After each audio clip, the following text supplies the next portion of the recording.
Hello and welcome to the Labour Social. On Labour Social, I'm Graham Hughes, and joining us tonight, we've got Phil Morehouse, we've got Marcus from All Shorts. All right, Marcus? Oh, I'm good. How about you? Reporting from France, from Franglais. Yeah. And we've got Rachel Harris, and we've got Aid Thompson, and we've got Ollie Bowler Hatman on the way, and we've got other guests coming later this evening because this is a very special show because it is the 1 year anniversary of Labour Social. Woo! We've been going for 1 year, over 700 videos. Over 700. Oh, here's Bowler Hatman. He's coming in now. He is on his way in. But yeah, well done, everyone. Well done. And Ollie Bowler Hatman. How you doing, Ollie? I'll have to do that again. I was just celebrating the fact that it's been a year since we started Labour Social. Woo! Oh, it didn't go off. That was the Brexit one.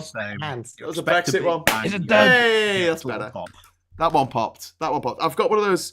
Do you know what? I went into the supermarket and I want one of those things that you blow at a party, and I had no idea what they were called. What are they? Poppers? No. Oh, what are those? They're not called party poppers. No, these are party poppers. Streamers? They're not streamers either. I don't. Honestly, I don't know. It's a blowy thing. They're called party blowers. Who knew? I thought they had a better name. I should be censored. I'm sure they did have a better name at one time, surely. Rachel, are you in Star Trek? Are you on the bridge? I'm always on the bridge. Oh, excellent. Good stuff. So, Marcus, tell us what's been going on in France. How are the French rivers? Can you swim in them? Yeah. Can you drink out of them? A bit brisk at the moment, and the water's quite high. But it's lovely. It is. You can see the bottom. No turds. No, not one. Do you know what? Do you know what? I won't go for a swim there. Just thinking about it. Oh, don't, mate. We were at the weir. We were in Durham, and we went down to the weir today. And they've got weirs on the weir, and basically all the water going over the edge was brown, and the foam was brown as well. And I was just looking at it, going, "That's not right. That's not good." I'm sure it's just Newcastle Brown Ale. But did you hear how much they put in the water? Like, wasn't it something like several million hours worth of... Basically, it was double the year before, and let's be honest, this has been a problem for a few years. Yeah. So it was literally double last year. It was the year before, and they've been doing this since. Well, they've been doing it to extreme since 2021. So this is like the third year. But you shouldn't worry though, because they're going to be putting up your bill to pay for it for 15%. 40%. 40% now, is it? They want 40%. That's jumped. Lighters. Well, they had 70 billion in shares. An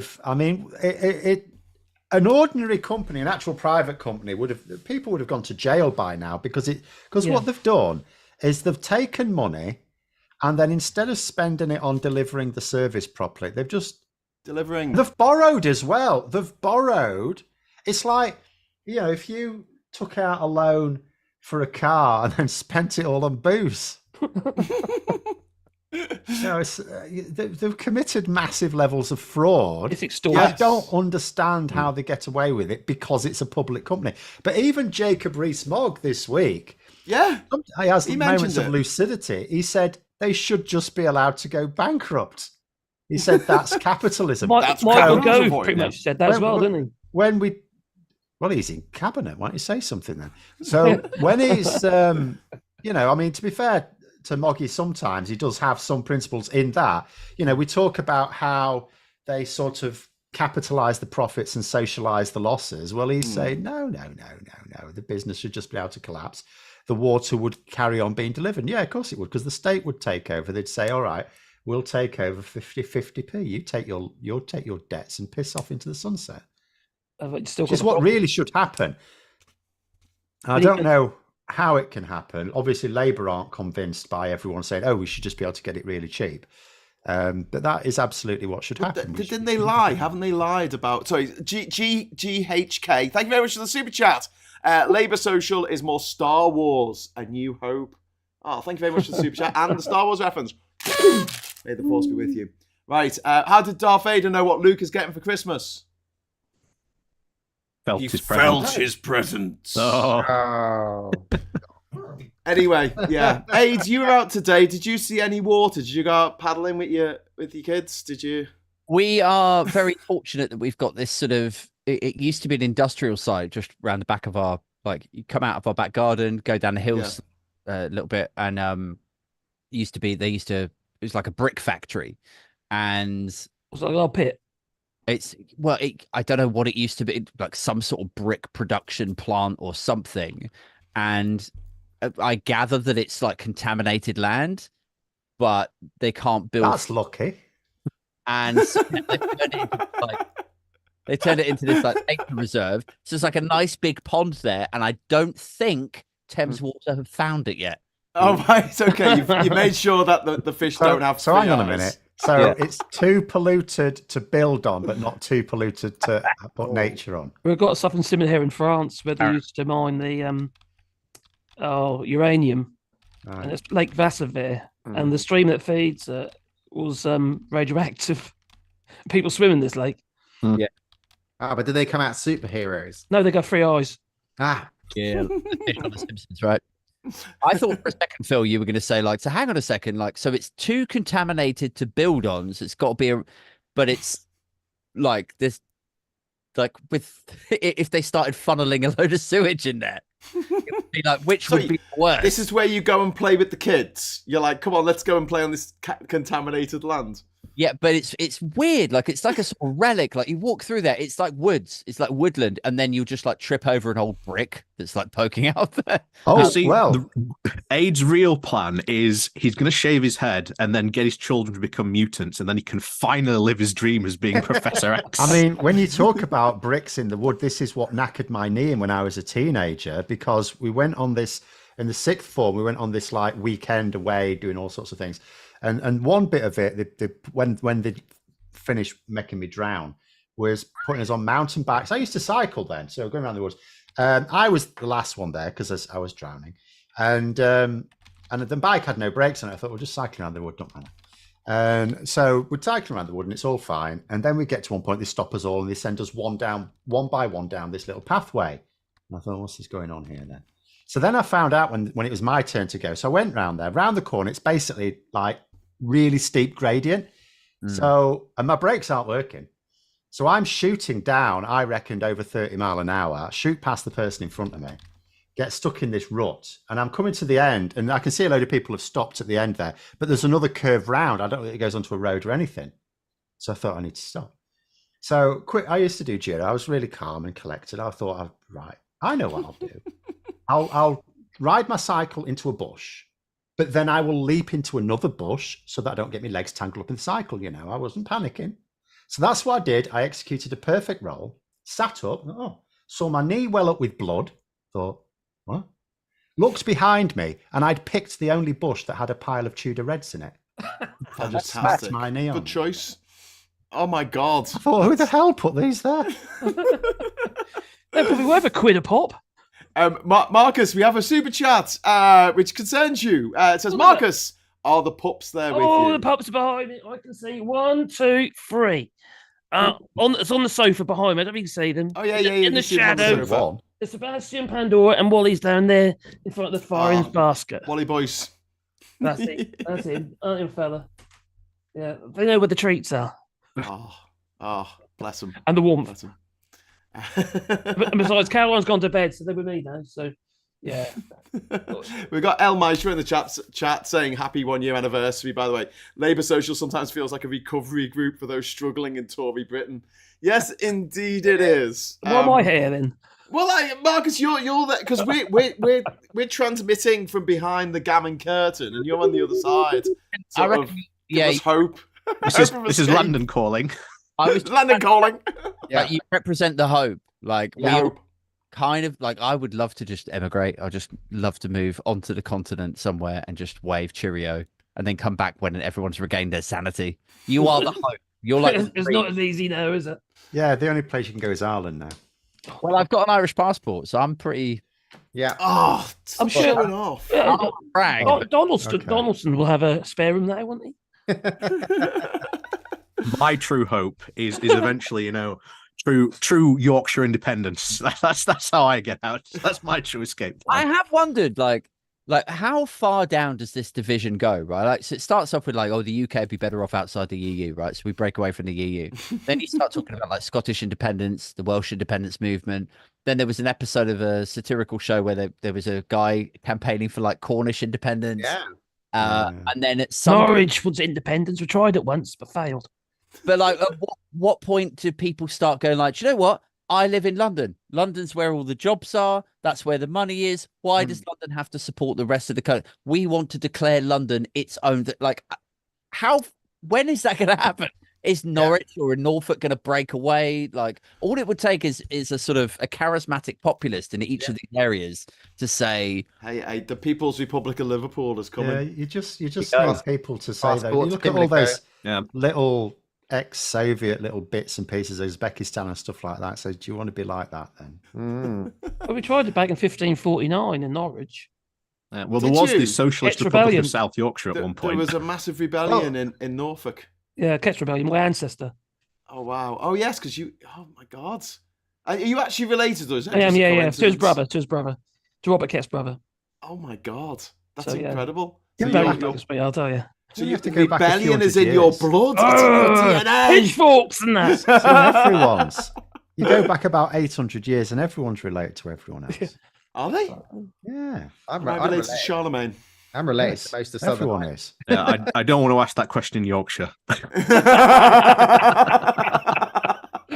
Very good point, Ollie. Very good point. Got a few super chats come in. Grand Admiral Zen, thank you very much. Can't believe it's only been a year. Thanks for being a voice of us. Nice Frostmourne, Phil. What's a Yes. Frostmourne? My sword, isn't it? Oh, is that your sword That's behind my you? sword. Yeah, it's not the real one. The real one steals souls. It's just a replica. What's this? What's it from? World of Warcraft. Well, Warcraft 3 technically, but you know. Oh, right, also World okay. of Warcraft. I like the wording on that super chat. It's like, happy first anniversary. Can't believe it's only been a year. It's like, it's like a subtext to that. Like, it feels so longer grey. I mean, Yeah, it's gone on. It's just got 700 pieces of content, mate. That is. it's pretty good. Bring on the production companies out there, that have made 700 pieces of content in the Yeah. last year. Yeah. I'd take And my them hat all. off to you. No. Would you take your hat off to me now? Yes, I'll take my hat off to you. Yes. Oh, you prick. I've got two hats. I'm like 50 cents. I've got one more super chat. We've got GHK saying, Phil with a knee-jerk reaction. Not usual. You had a knee-jerk reaction, Phil. I don't know what that was a reference I think to. that was me going into the bush, wasn't it? In the bush. Oh, knee-jerk reaction. Oh, I there we shouldn't have done go. that. Hey. Oh. Yes. They're making fun of your misery. And Wayne just says That's kind. nerd in the chat. Wayne can't get the internet that he needs. He might join us later, but he's in the chat at the moment, which is nice. So let's talk about stories of the week. My story of the week is Lawrence Fox. So we talk about Lawrence Fox a bit because it's fucking hilarious. Yeah. Did you see, Marcus, did you see what he did with his Twitters? Marcus, hello. No, I probably did, but I didn't probably pay much. I was probably quickly swiped past him. He drives Okay, me well- insane, especially after Very he wise. burnt all those flags on his post. First of on his all, he fence. accused his ex-wife of being a junkie, which is libelous, slanderous, and defamation 101. And then a couple of days later, he said, I'm not going to be running as mayor because they made me fill out the form incorrectly. Oh yeah, maybe I see that one. Yeah, I did see that. I shouldn't laugh, but I will. Oh, God. No, we should laugh. We should laugh. We should throw our head back in laughter. Yeah, I really like Shit, my hat fell off. with this guy Mukhtar, who Lawrence Fox sued for Mukhtar calling him racist. Mm. And I really liked his response back to Fox. So he's been like sharing stuff about, he obviously has an alt account on Twitter and he shares stuff that Lawrence Fox has said, and then things that privately he's been exposed to through the pair of theirs like solicitors and stuff. And he shared something this week and he goes like, I'm getting a lot of people telling me to back off of Lawrence because he's going through a really difficult time and this could push him over the edge. And he said, I get it. I understand. And that's a good reaction to have, like compassion, feeling for somebody else as a human being, despite what they've been through. But he was like, but you have to also understand, this is a guy who sued me for calling him racist when he was being racist. And what about my mental health? Like, what Yeah. about the costs and the implications and the risk that he fucking put me through for the last 6 months? And I'm like, yeah, like that's a really like we need to cling hold of that, and it's not Hmm. not Yeah, natural. because the thing is, as well, like nothing shitty has happened to Lawrence Fox. Yeah. Like Yeah. he hasn't had, had someone beat him up and give him, serious injuries or anything like that. He's not had his house collapsing on him and stuff like that. He's just been a shitty person and suffered what many very wealthy, privileged people never suffer, is a few consequences. Yeah. And got a millionaire sugar daddy as well. Well, Yeah. that as well, yeah. You should all feel sorry for Kevin Wheatley because they're not going to show Lewis anymore, are they? But That's what I thought that was when the whole Fox and father thing came out. I genuinely thought that was some bizarre attempt to try and restart his TV career, and I'm like so disappointed that did not happen. Did he just get Marcus- fined as well by you, Les? 220 quid or something. Yeah, because he was telling people to to take down the ULEZ cameras, and Yeah. then the police turn up at his house, and he was They like, did. "Oh, what are you I doing, think lad?" the funniest thing about him is that he obviously rates himself way higher than anyone else. That like he's not really a thought leader. He doesn't have sort of fans in the same way that Nigel Farage has fans. So for him to go on Twitter or Question Time or whatever and try to rally the troops to go and do a thing against ULEZ, like he's just not likable. He's not intelligent enough. So he gets himself into these problems where it's like he'll say a thing about ULEZ. Nobody really follows him. He gets himself in problems, and then everyone else stands back and has a good laugh about it. I mean, he was beaten at the last mayoral election by Count Binface, and his chief policy is to bring back CFAX. Yeah. And he also, Count Binface did get his form in this time. Yeah, of course. Yes, he did. So, Yeah. So Count Binface is going to beat Lawrence Fox no matter how many votes he gets. It must be hard writing with the helmet on and everything, but he's still got his form in. Oh, can we do that? Can we start a campaign to get Count Binface? Oh, please. I'm not Well, gonna lie. elected. I That definitely- would be like a dream guest. Oh, on I'd definitely here. go for his Okay, yeah. I'll walk the do that. gangplank Great. for lying. But yeah, well, let's get Lawrence Fox on here. can we not? Oh, Okay, no, let's no, not. I don't think I'm going to be on. I wonder Just what Count Binface. happened to him. I Like, mean, see, Kelvin Harris. Well, I've got a question for Marcus. What's the news like over there? Like, do you when they're talking about Britain, what's the news like? Did they report on all the madness that's going on, or is it just? They do report on it, but it's more like in despair. It's like, what the hell is going on? And like, regarding obviously the toilet situation in the rivers and the seas, the turds and whatever floating about, and the Isle of Bird, and I think they're just like, the way I see it is just that it's just face palm into what the hell is going on over there. And it's just one fresh story after another, isn't it? It's just like we've been railroaded with madness. Yeah. Yes, it's every day, mate. It's the same thing when we look at, say, America, when there's been another shooting, and the whole world looks at them and goes, "We don't understand why you're doing this." And They become so epileptic to when it now. other countries do mad things, the rest of the world does it to them as well. Yeah. Because they go, But "Why?" I think here in France, yeah, I agree. And I think here in France, it's just the case now. Well, that's just what happens over there now. I mean, whatever. It's a bit athletic about it now. is there a possibility that the news that you consume in France is of a left-leaning nature, and so what you're consuming is We have got Marine Le Pen. I'm going to say, is okay. it though? what Is it that yeah. left wing? It would no. What I was going to say was like, is there a subset or a faction or a proportion of France that actually is not being exposed to the horrors of Brexit and populist Tory ideology over here, and they think Brexit's amazing? Like, is there that kind of It is definitely the case. really? Yeah, definitely the case. There's a subsection of the population here that has gone down that rabbit hole, Right. supportive of Putin and like, for instance, my neighbour here, Violette. She's absolutely lovely, but she's made a load of stuff to send to Russia. Right. She's made like crafts and what have you, and to Belarus and Russia, then Belarus, gifts. For the Yeah. and she's really so against Ukraine and what have you, and so pro-Russian, pro the war. Yeah, and she's French and what have you, and it's just like very anti-Macron, obviously. We just felt crikey. Well, Macron's really just said, weird. hasn't he? He's just said that France is now only going to export arms to Ukraine, hasn't he? I haven't heard I that think yet. I saw that. Yeah, I haven't seen that yet. But I wouldn't be surprised. He's also talked about it, putting boots on the ground.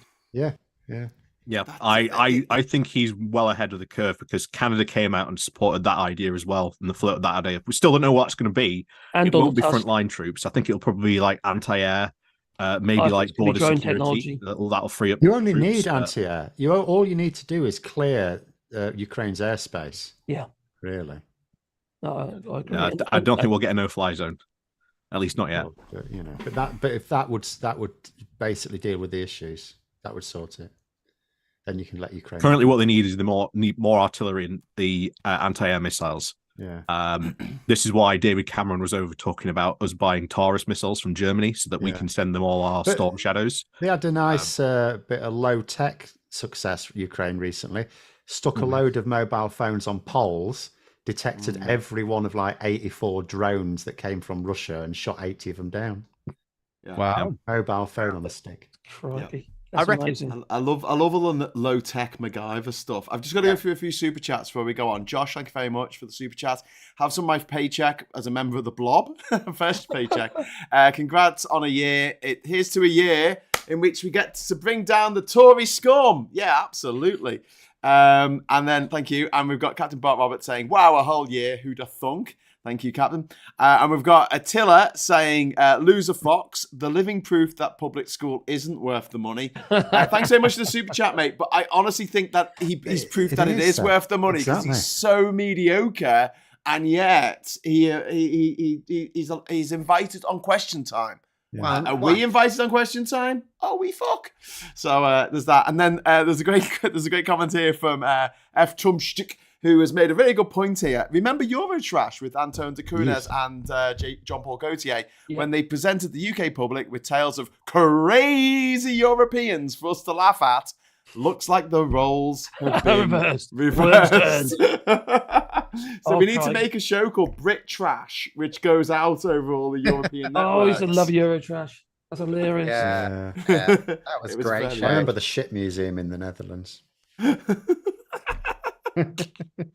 Clarify. Do you mean a shit No, hyphen? the art was all created with human feces. Oh, Yeah. one.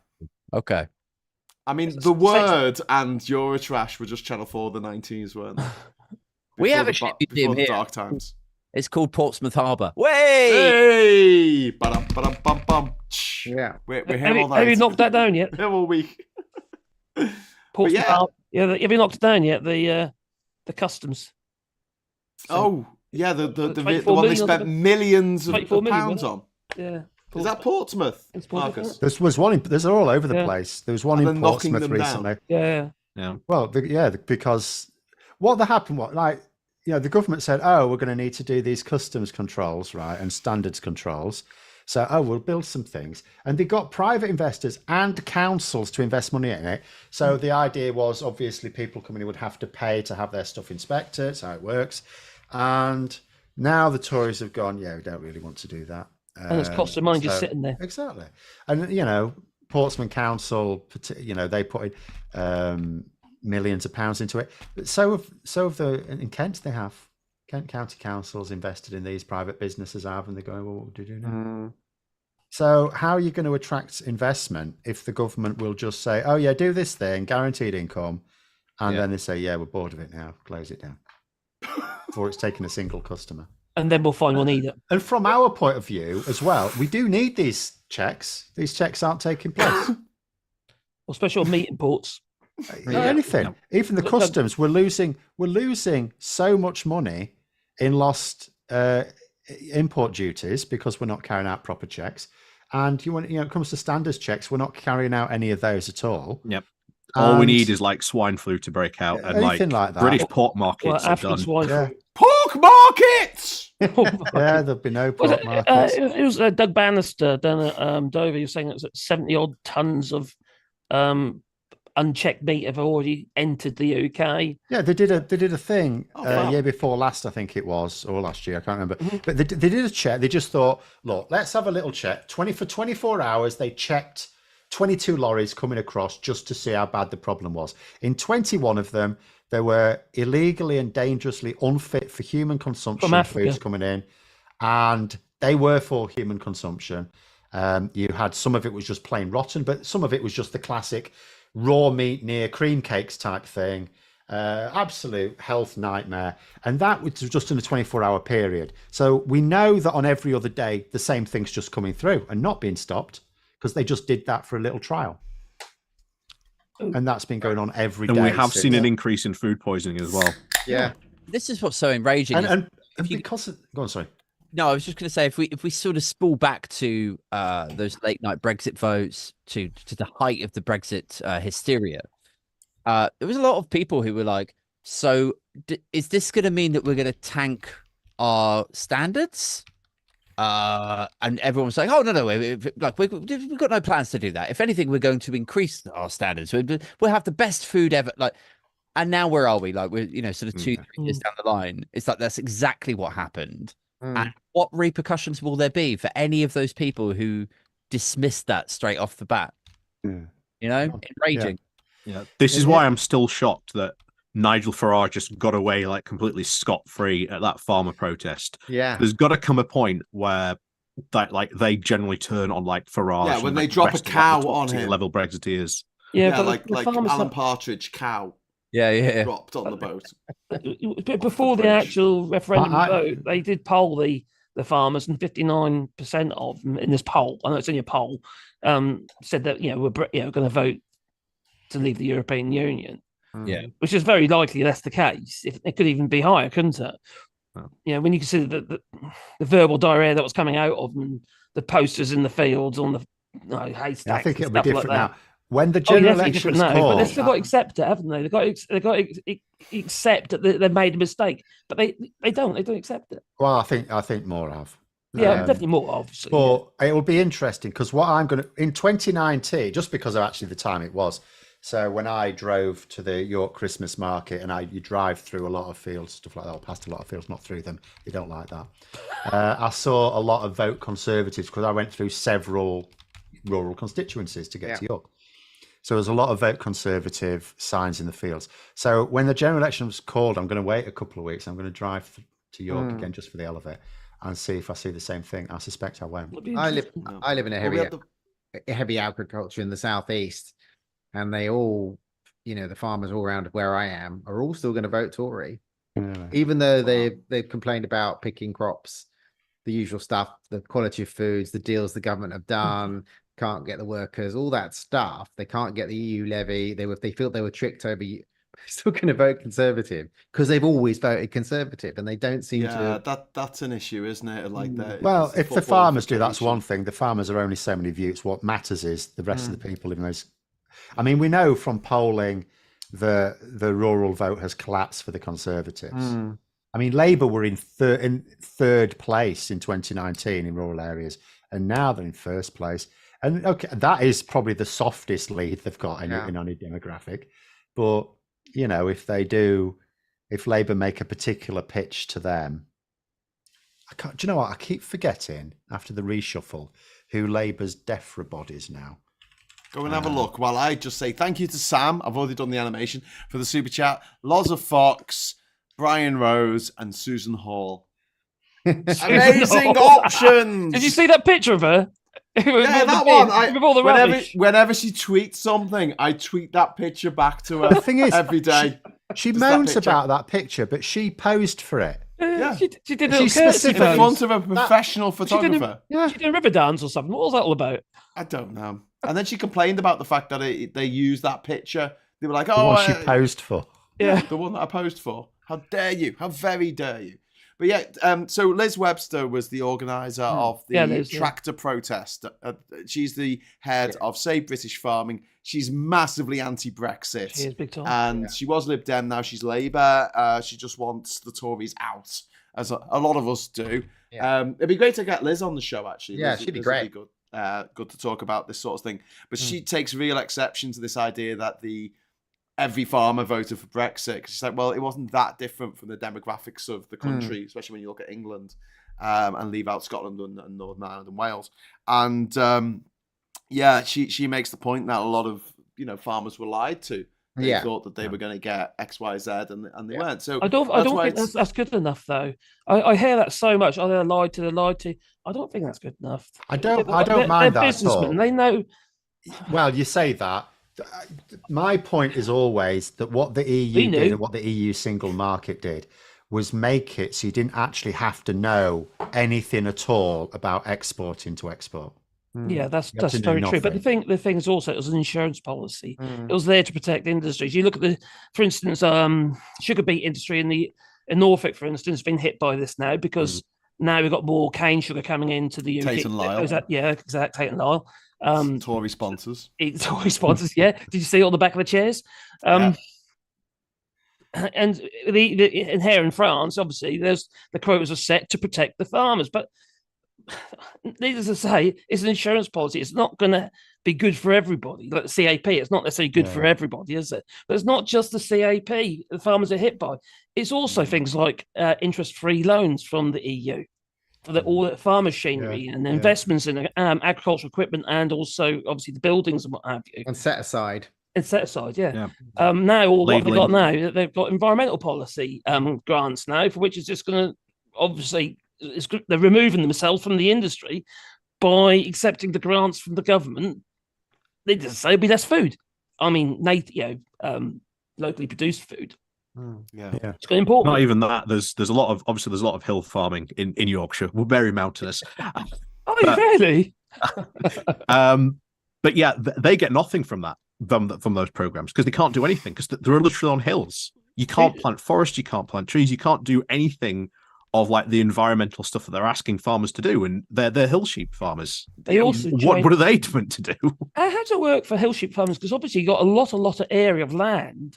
Let's say land, is it? It's not arable land necessarily. It's all rocks and stuff. Yeah. But is it done on the head of cattle or is it done on the actual acreage? It's done on acreage. It's done on acreage. Yeah. Sorry, guys. I've just got to stop you there because we just had a super chat for £100. Woo! Thank you so much, Ivan Ambrose, you legend. Oh my God, that is so generous. A super chat from me in my own constant fight against the Tories. We must all stick together.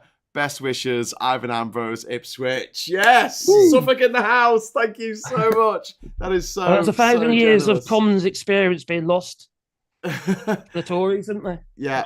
What was that experience doing though? Lining their own pockets. Thank you, Ivan. That's amazing. Tractor porn, probably. Yeah. Well, look, this is the Norfolk because Marcus is from Norfolk, so he's having a go at the Suffolk lot. But thank you, and also Alexander Hoy. Thank you very much. The farmers should use Jeremy Clarkson. I don't know how they would use Jeremy Clarkson. Yes, I've thought about this as well. Launching at Westminster with a trebuchet. Yeah, no, I thought maybe they could drag him by his heels and he could plough the floor. Honestly, though, what I would say to farmers wanting to protest, what it always does, I laid off them this week because I wanted to present the argument. But when, like the last time they drove tractors in London, what I would say is, look, you're driving a road vehicle down a road. That's not the greatest protest. You are. It's difficult to come up with ways to do it, but what you need to do is inconvenience the people you want to connect with, and they don't care if you block the. They don't drive on the roads. No, it doesn't bother them, does it? That's not they're not asked. How about put a banner in front of Richie Sunak's house or something like that? I mean, the fact that it was in the news, right? Great. The news reported on it more than I thought they would, but did they really cover all the main issues? I don't think so, at all. So you need to inconvenience the people you're trying to persuade. Yeah, but also, Phil, it's a bit reminiscent of what happened with the Scottish fishermen. They drove down, didn't they, from Scotland? Yeah. Well, they drove three things. Yeah. Road vehicles down a road. Yeah. Well, drive to London. They got fined and went back home again. And it's they don't give take any notice, mate. We had 1 million people march through London on a Saturday asking for another vote, and politicians from home were watching like, oh, look at that there. Well, I think it was Lockfin Langoustines. Come in the name of the lad chap, the fisherman there, because his fish was it was rotting. You couldn't get rid of it quick enough. Yeah. And he said, we're gonna drive down to Westminster and we'll dump all this rotten fish at Westminster. He should have done it. Yeah. He got knocked out, but he should have done it. That would have been the protest. Well, it would have got in the news. Exactly. Yeah, watching the fish get up and go, God, that lot's stinking. The fish walking away. Yeah. Just to go back to Clarkson for a second, I think he would be a really good spokesperson for the farmers, because if you've seen Clarkson's farm, he gets a lot of like local farmers that like come to him and like they actually talk about like what's going on the farm, like all the local issues about like the problems that they're facing, the fact that some of them are like literally about to go out of business. You'd be a fantastic spokesperson for them and to do that. Are you sure they're not just coming down to look at his ridiculous tractor? Oh yeah, but it happens. You have the conversations. I can't remember which episode it is. I think he's in season 2. We actually he's starting, I think, the restaurant, and he gets like a lot of the farmers around, and they do like this round table, and they actually talk about like all these issues that like, they are facing as like local farmers. I'm sorry, I've just got to interrupt again because we just had another £100 super chat. This doesn't normally happen. Thank you very much, and it's Johnny Copperhead again. Woo! Yay! Thank you. And I'm gonna pop another one for Ivan as well. This is for Ivan. Oh, that wasn't as good. I'll do another one. And this is for number 3, who's just gifted 10 memberships. So Leanne Scott, Don Do That, Steve's Retro Loft, Tokyo Joe, John, Joe Lefty Boater, hi Joe, Night Parade, Blue Badger 88, Cheese Factor, and Steve Pete have all just been gifted Labour Social memberships. Thank you so much. And Johnny Copperhead says, great generosity, Ivan. Ipswich boys are in the house. Boys. I am not going to do any of my Norfolk inbreeding jokes. Thank you, Ipswich. Woo! Yeah, Suffolk in the house. So thank you very much. Sorry, sorry, Marcus. So is that a joke between Norfolk and Suffolk? Well, you shag sheep, you shag your sisters. Or it's either that or webbed feet or something like that. It's the usual sort of stuff, carrot munchers or whatever. I don't know. Oh, well, they're the tractor boys. Thank you so much. The tractor boys, they're like the Venga boys. But even worse. We've also got a super chat from Azul Stone Dog that's just come through. Thank you very much. Since finding your channels, especially a different bias on Labour Social, I feel better informed on UK politics. Thanks. So big thanks for being somewhere I can get information and good commentary. So thank you very much for that. Also, definitely check out Punk Politics, Aids Thompson. Aids, wake up. Hello. Aids struggling to stay awake. He didn't get back till very late last night thanks to the bloody trains. And also check out Marcus Allshort's channel because it's fantastic. And you've also got a woodworking channel, haven't you, Marcus? Yeah, that's gone a bit mad. That has. Champion woodworker. I've got 1,000 videos on that channel since November. Wow. You've made 1,000 videos. 1,000 videos since November. What? Oh my god, I'm bragging about we made 700 maybe. I just thought I'd just chuck that in, Yeah, thanks so much. Are they shorts? Are they?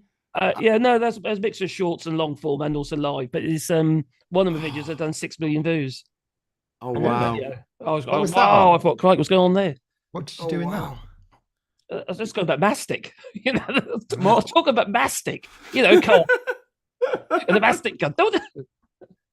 I'm telling you, man, that's what people want to know. They want to get back to making stuff with their hands rather than just arts and crafts. Yeah, today I was making the barn door today. So. They don't know, do they? People who watch these channels, cooking channels, crafting channels, they just watch them. I think they just want I could do that. Yeah. I could do that, but I've got the wrong sort of spoon, so I won't. See, this is what we need to do next time.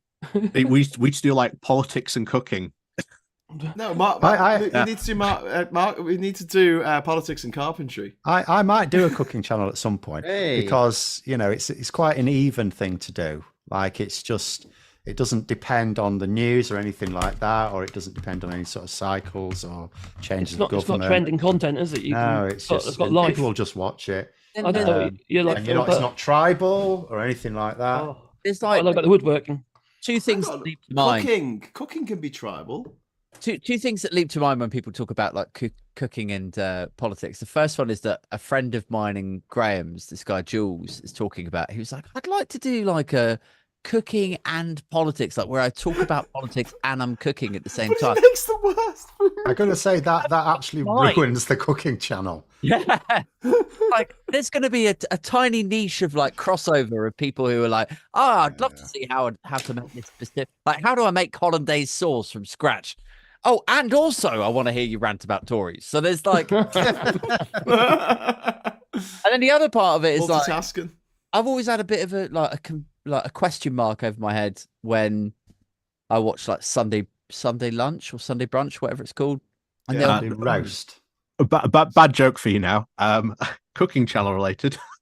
I beat my meat like we beat the Tories. oh my god. Oh, Oh, Well, we've got to wait until they're actually beaten first.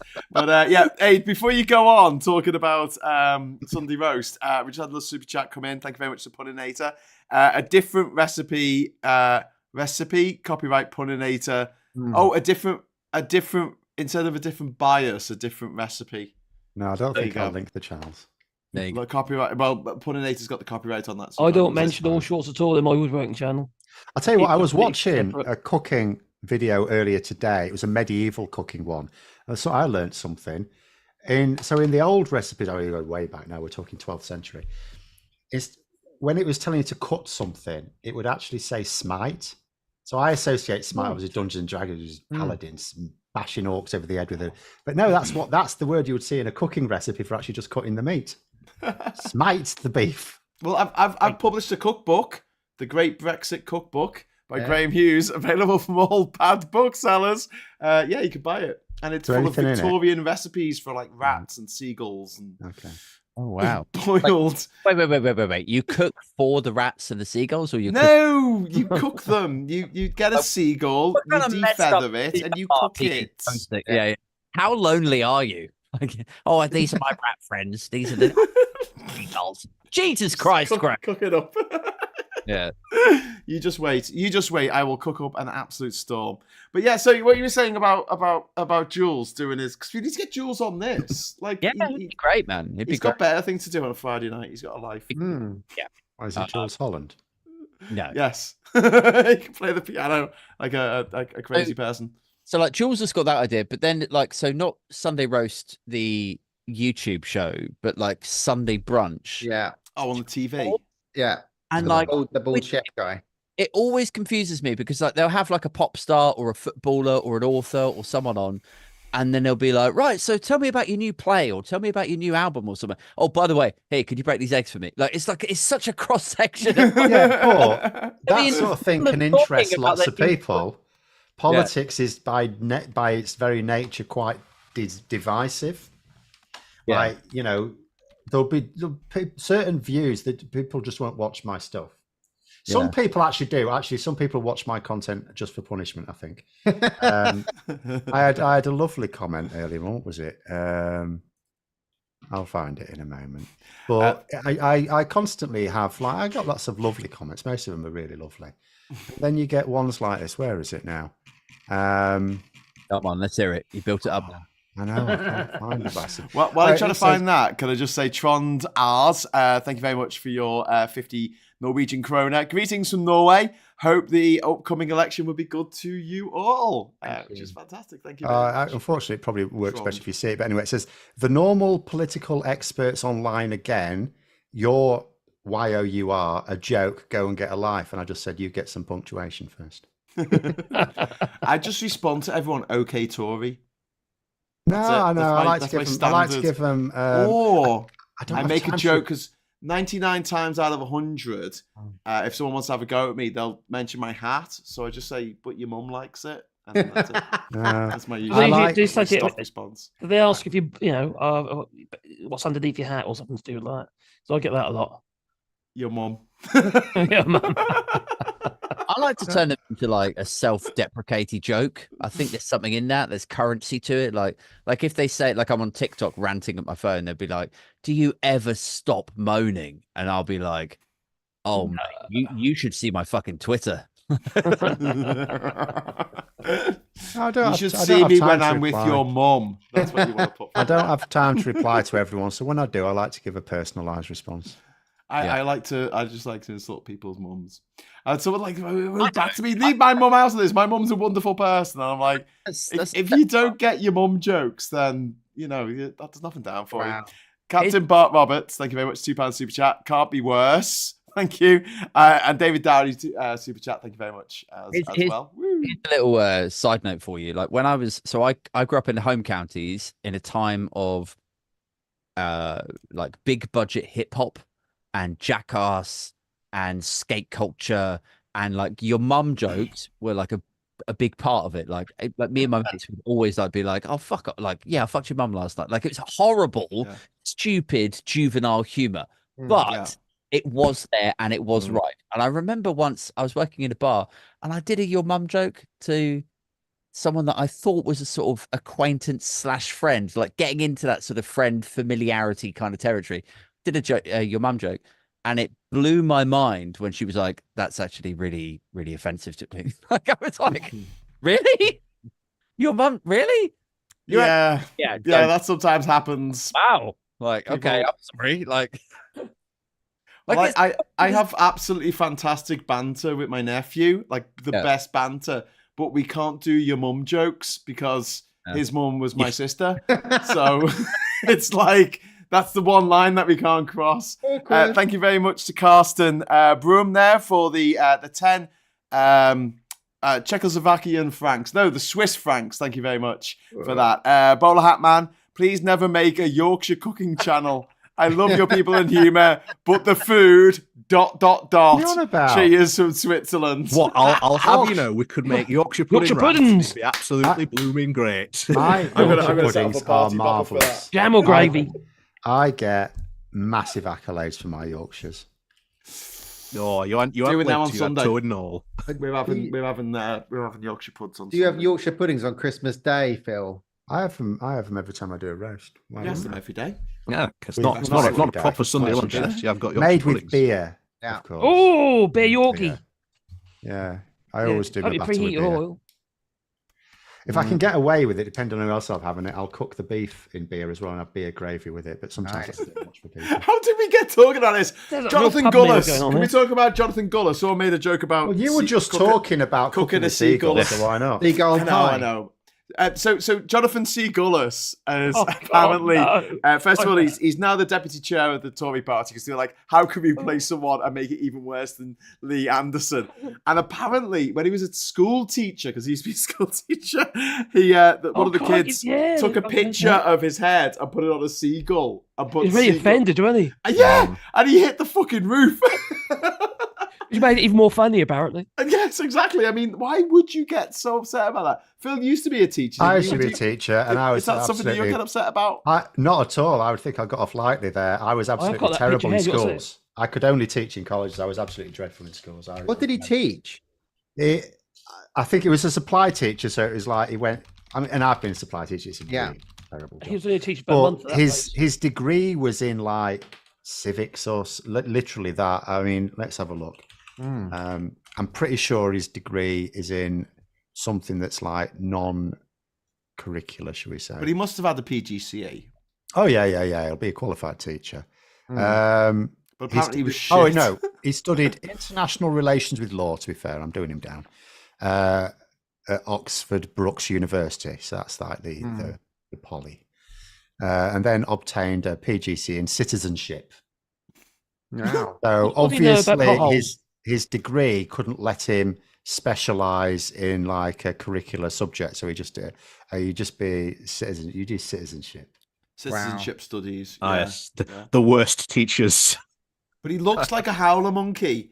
And living in Central America for many years, you learn not to approach the howler monkeys. It's the really bad habit of shitting in their hand and throwing it at you. And I could see him do that. I can remember you could hear them from your island. Yes, you could. In the morning, little dawn chorus, like miles away of the howler monkeys. They are very, very, very, very loud. I just see cruel games master in a red tracksuit shouting, "Get on that road!" You know, that's how I vision him as a teacher.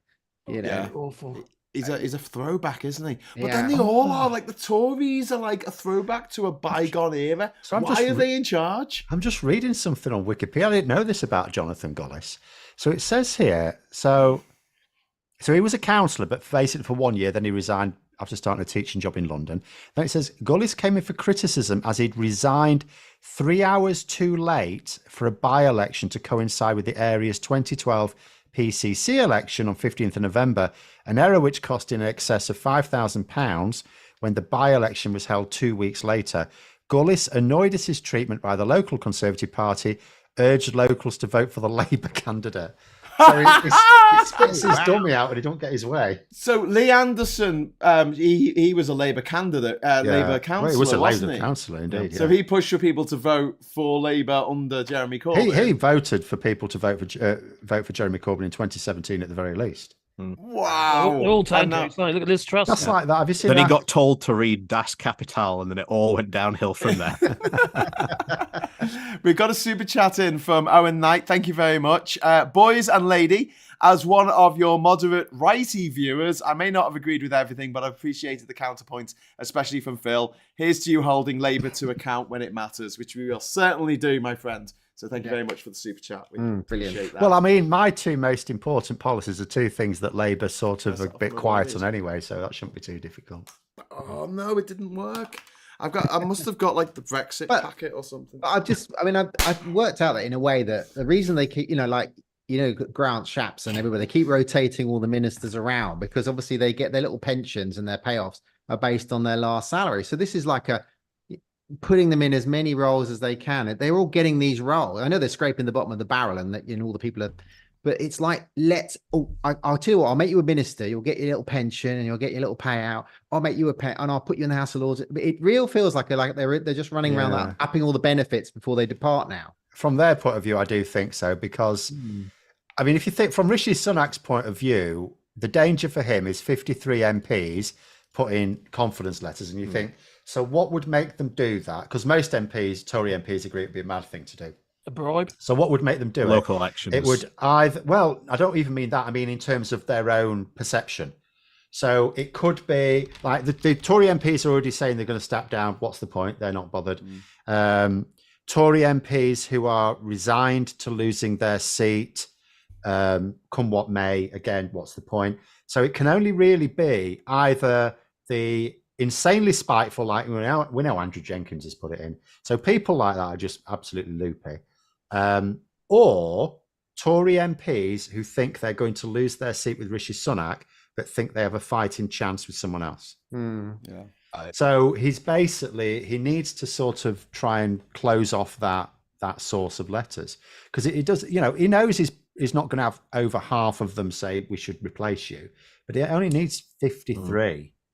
And he's in dead lumber, because as soon as that confidence vote happens, even if only those 53 voted against him, which wouldn't actually be the case, that means that you need about 321 or 2 MPs to have a working majority in the House of Commons. Yeah, well, it's what happened to Boris Johnson. Yeah, he won his confidence vote, but it was like, oh, well, the majority of your MPs don't support you. Well, or the majority of MPs in the House of Commons. Yeah. So Keir Starmer, first thing he will say is, you do not have the confidence of the House. He won't put it to a test because there'd be no point, or he might do for a laugh. But he would immediately say, you do not have the confidence of a majority of MPs in this House. And then he can say to the public, that is why he's not doing anything, because his MPs won't let him. Yeah, good point. So I just want to, can I ask a question? Marcus, have you still got a vote in the UK? I have. Now, is this based off the fact changed, isn't it? Because now the Tories have made it so you can would be live my abroad last. for like 50 years and you can 15. just choose a constituency and you can vote there. Yeah. Well, what the Tories are trying to do is there's a load of them been told, contact as many as you can and organise them. They're called representatives over there. Yeah. They got Wow. especially in Spain. What they trying to- should do, The I think Tories do. The Tories have representatives. Yeah, they got representatives in Spain going around and trying to Yeah. take the vote. they've been told to do that. They've got Yeah. they're active. That's why they've changed. They only ever change these rules to suit themselves. That's why they've done it. It's not going to work. And no, There's not any of but these opportunities, is there? I do think, UK citizens should have a vote, even if they live abroad. But I think there should be MPs specifically for like the outland votes or something, like have so many MPs for It that. still affects It them. shouldn't be affect because they can't. You want your MP to do your constituency work and represent the people in that constituency. If you live in Spain or Portugal or something like that, I'm not going to do that. But it's absolutely fine to have MPs who represent the interests of British immigrants abroad. So, Sorry, did I say Marcus, immigrants? I meant expats. Sorry. But the other immigrant, I mean the immigrants. British immigrants living in France.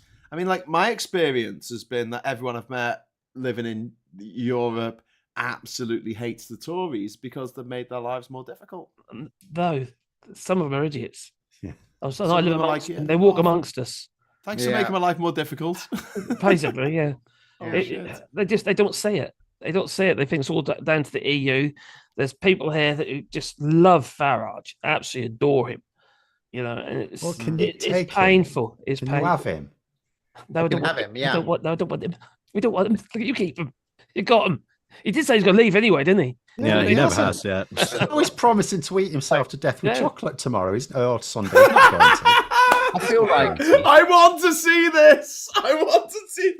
Please, like the please, worst- Nigel, eat yourself to death with chocolate. I think what I will should pay happen. for tickets to watch that. I will just preface this by saying this is parody, by the way.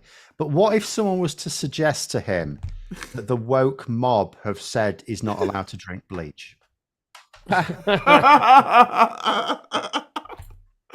I heard it cures COVID. That's if you inject it. You can't drink To it. inject it into your lungs. Oh, damn. I'm just going to interrupt because Attila has dropped £2 in. Thank you very much. How many days can Sunak survive post May the 2nd? And then almost in response, Puddinator, thank you for the super chat. I think Is it we're gonna on delay it? for summer or January general election, either the locals because Sunak's downfall. He could delay, delay him, couldn't he? Yeah, No. January's the last. Yeah, Jess day. January Phillips said 25th, that, but last there's possible no, date to have it. Yeah. Oh, The I local thought you meant, elections. the local elections. Yeah, Jess Phillips was saying that there's no basis to do so. Government have no power to do that. That would require Parliament, and there's no emergency. Parliament won't do that. Yeah. And also they're on recess. So Yeah, it's gonna be either the interesting. locals cause Sunak's downfall, and the new leader holds on to the very end, or Sunak is challenged and he hits the emergency button. Not Yeah, please do Corbyn. remember if you are Not in the emergency Teesside- Corbyn. Unlocked. Not that one. Owen, thank you very much for the £5 super chat. It's been terrible. I used to be able to say that some of the party takes a principled stance. We're seeing extreme Thatcherism, which was never good, which is true. And Christine Cash with the cash, thank you very much, all the way from the United States of America, $5. They want to talk about the United States of America for a little bit. Of what's been going on there. with Yeah, Trump. let's do that now. Yeah, let's Yes. Get out your invisible accordions. Oh, we're we changing shift. Is it the end of the shift? It is the end of the shift, but no one's turned up. Oh, hang on. Who have we got? We've got Wayne. Wayne is turning up. Hello, Wayne. I gotta go. I gotta run. Okay. All right. A's, you go, and we'll Thank tell you, Aid. Wayne that the reason that you're going is because you're a massive racist. Oi, oi.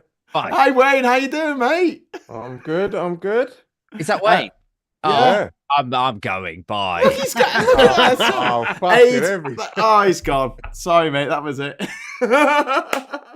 But that was good. Aid, you're still watching. Thank you so much for joining us. Wayne, how you doing, mate? I'm good, mate. I'm good. I've shut down absolutely everything on my phone, so I have a complete bucket of internets. That is a Over beautiful there. bucket of internets that you've got right there, mate. I'm really Yeah. impressed. We've got John Mortars entering the chat. John, hello. We're trying to make this a bit better, weren't we? With, like, not I'll having too jump out many then. people.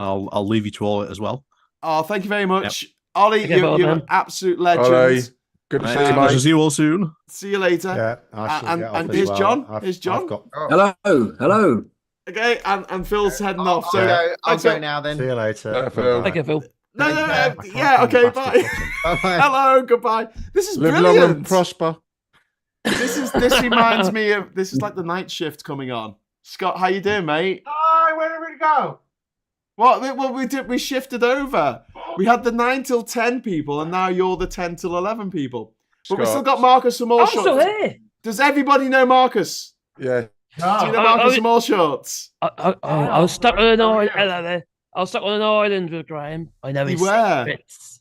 For 6 weeks, we went on a pirate ship. We did. I almost got naked for lots of money. Almost. That didn't end up Actually, happening. you wouldn't. You wouldn't. No, I wouldn't. You wouldn't. I You was, bottled I it. I was would. tremendously prudish. You're To, very uh, No, prudish. but yeah, no one's offering you to pay for you to get naked because they saw enough of you.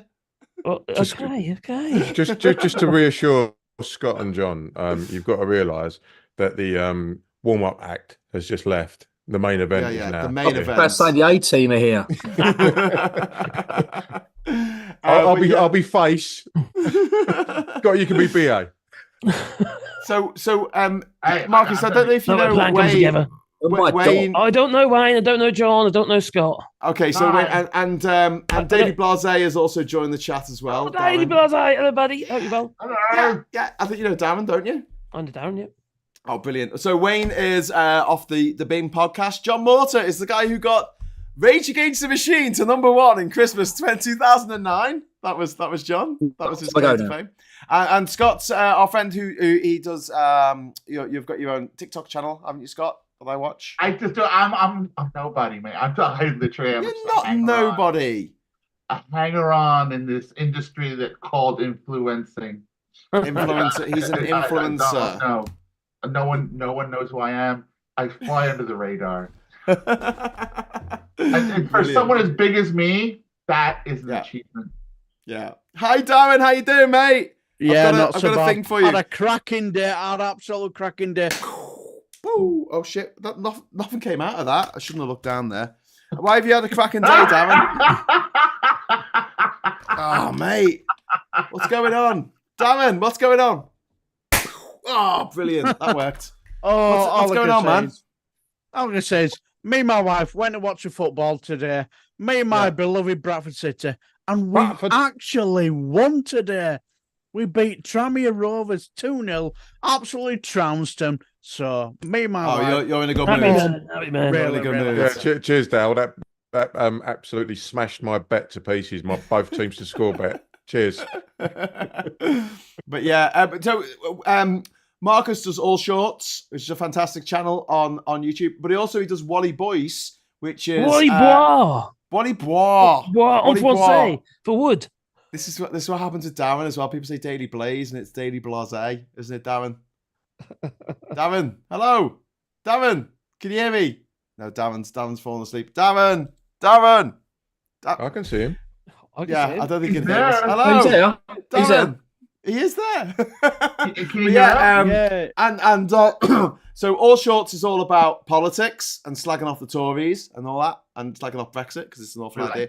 And Stupid people. yeah, and Marcus lives in France, so he escaped. He got out just in the nick of time before the gammon curtain descended on the rest of us. And Wally Boyce, Wally Bois. Wally Bois is a woodworking channel. Yeah, woodworking channel. It's all about carpentry. Yeah, I used to have that woodworking channel before I started All Shorts, but then I sort of I did a derogatory video about I'm James just O'Brien. struggling here a little bit. but it wasn't really a derogatory video. That was and that I went crazy. And I thought, oh, I know, I'll do a bit more of this. So I carried on with All Shorts. And then the woodworking channel went on the fence a bit, and then I kind of restarted again in November last year, and it went a bit silly. Can I ask what you said about James O'Brien? I can't remember something about Can I ask what you said about? Because Wayne Yeah, me Wayne too, is too. like Jimmy. He calls him Jimmy. He's like Jimmy's Jimmy. Bezzy. the title was James O'Brien, the Snake and the Grass, but there wasn't. It Ooh. kind of backtracked. It's kind of I flipped it. Ooh. But I got Ooh. so many negative comments on That's that fighting because no one got to the end of the video. You see, I'm going to get in my small boat and go to France. You're in trouble. It's They going to won't be like turn him away, will they? reverse Dunkirk. I was actually blowing his trumpet, actually, but his sister. No one got to the. But if you don't get to the end of the video, you wouldn't know that. And that did quite well. I just want to say thank you very much to Arctic Bear there for good luck for the next Labour social year. Hopefully you increase massively your subscriptions. Well, that's the plan. I was reading a really good article today about TLDR news. Did you read that, John? No, It was, I've not read anything today, if I'm brutally honest. They're a YouTube channel. They've got 6 different channels, and they just tell you what the news is basically, but in a YouTubey sort of way. They make a really good point about like CNN and BBC. They just put out like chunks of the stuff that they make for TV, whereas TLDR actually do news reports for YouTube, and they found a real home with that, and they've got a massive turnover. Yeah, he's actually they come quite a long way as well, haven't they? Yeah, I think they're Quite fantastic. short period of time. Can I just give a congratulations to Super Tan and Graham for making the shit list of a contributor on Navarra News' content. What? Did I make the list? Mm-hmm. What the fuck did I do? What? Yeah, are you talking about that girl on the YouTubes? And, yeah. No, I know what you mean. Yeah, you made the shit list. I don't have anything to say about her. She's insignificant. I don't know, but I'm glad they made someone's shit list because I don't know who it was. There was someone who's like GB Newsy. I think it was one of those people who got sacked off GB News for being like I don't know something. No, wrong. this wrong one of the and they had people on there. They had a list of like 50 of the worst people in Britain. So it was like Carol Vorderman and James O'Brien, and I think Femi was on the list. And I was that jealous. I'm quite jealous of that. I'd love to be on that. Femi was on the same show. Basically, she clipped all the stuff that you guys were saying.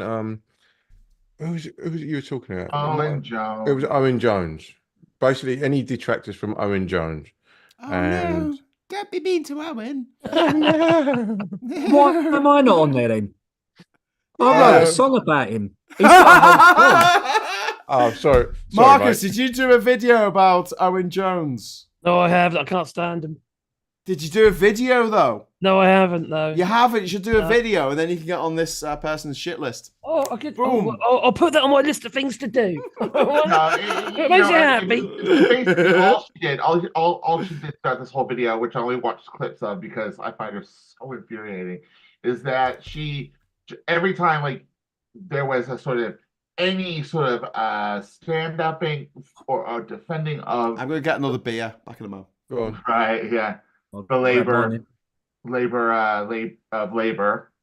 She went to dissect that, and she wasn't enjoying that because she thinks Keir Starmer is essentially a Tory in a red suit. Yeah, I mean the majority of people on that on that News side of the left believe that to be the case. That's fine, and then they back it up with shit that Keir Starmer has said. You know what I mean? And like as we've all said here before, like we know our objective is to like get the Tories out. Mm-hmm. But she doesn't think that's good enough. Yeah, I mean the thing is that particular wing of the Labour Party, like nothing is ever good enough unless it's Jeremy Corbyn and Diane Abbott. That's basically what their agenda is, and this is where you can see the complete split between the left and the right and the extremes of the left and the right. Whereas we're more sort of like realistic, and they're sort of like more sort of like let's go full communist socialist sort of stuff. They'll never get power. They're too purist. They're too purist. It will never get power. You're right. It just won't work. I find that when people are being mean about you on the internet or doing stuff, it's best to ignore them, because if you rise to it, you're giving them more publicity. Which is why when somebody else tries to claim that they're the first person to visit every country in the world without flying, I get my Guinness World Record certificate out, which says that I'm the first person to do it. No, there's a geezer with another beard. I saw him. Yeah, I know, but he cheated. Yeah, well, yeah, whatever. The thing is, when she don't give him the oxygen. Don't give him the oxygen, Marcus. When she was mentioning you, she even stated about the every country thing. Really? Yeah. Why? What's that got to do with anything? I was sitting there just rolling up, just like, for fuck's sake. What? Was she saying that I didn't really do it? No. And I'm not really in the 2016 Guinness Book of Records. Just because he's done this and just done that. Oh, just because he's done that. Just because he's achieved things. She's such a wannabe something. Attila in the chat saying Owen Jones blocked me years ago. Owen Jones blocked me years ago as well because I made a joke because the predecessor of Keir Starmer happened to be in Amsterdam, and when he left, I made a joke about, oh, it's okay for Anne Frank to come out now, and for some reason he thought that was the wrong thing to say, and he blocked me. I thought it was quite funny, really. But anyway, Graham, are you like Buzz Aldrin? Did you? Yeah, like he didn't land on the moon apparently. No, he didn't. But if someone I think says you green screened it. That's what you do. You green screened it, didn't you? We've got Puninator. Thank you very much for the super chat. Graham saying he nearly got naked for a lot of money means he was paid a lot of money to not get naked under any circumstances. Yes, possibly. I don't know. I'll do a super chat for that. Make sure Graham doesn't get naked. I managed to. I didn't bottle out of it. You bottled it. You did. There was there were kids. There were kids on the island, Marcus. That was just an excuse. That was an excuse. How about time they're all naked? It was a cold day. Listen, Graham. That you knew it wasn't gonna be flattering. Oh, look, that man's got two belly buttons. But when I saw you naked, I understood. Once you put that on the internet, it can never be brought back. Susan Hall going like this. It can never. To be fair, Graham, it's always going to be there. That's not true. That's not true. What? Because when I was back in the day when I was on Sky One Sevilla, I was recorded naked by the camera crew. Yes. They used the entire budget for the pixels that they needed, and it's never seen the light of day ever since. No one can find it. No one can find your book. Excuse me? That was showed on Channel 4. What channel was it?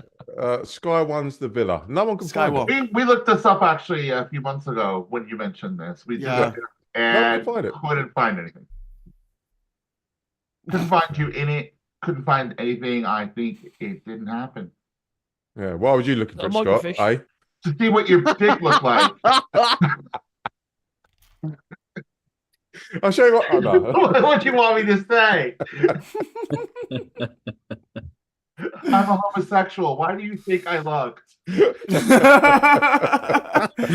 That's no excuse, Scott. That's no excuse. What do you mean that's an excuse? If there was a girl that you knew that was naked on the internet, and then you said you went look for her, and she was like, "Why are you looking?" It's like, because I wanted to see your tits. Yeah, but that would be bad. That would be a bad thing, Scott. That would be awful. Slightly stalkerish. Why? If you like titties. Yeah, but we've got a mutual friend who may have pictures like that on the internet, but I haven't looked them up. Put them up there though. You have every right to have a look. but she's a friend of ours. That would be weird. Who? Our mutual friend in ethicals. Who?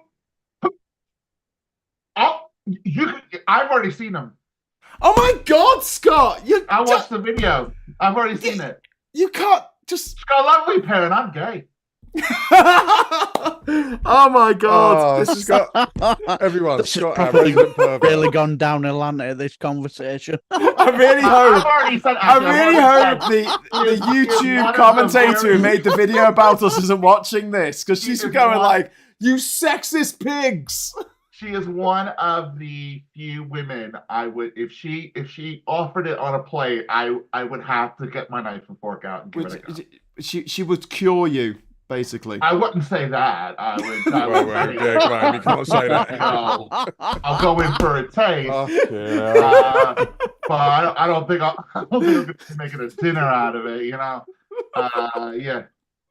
Oh, this is brilliant. We've gone down a fucking wormhole here, haven't we? Can't we just, Wayne?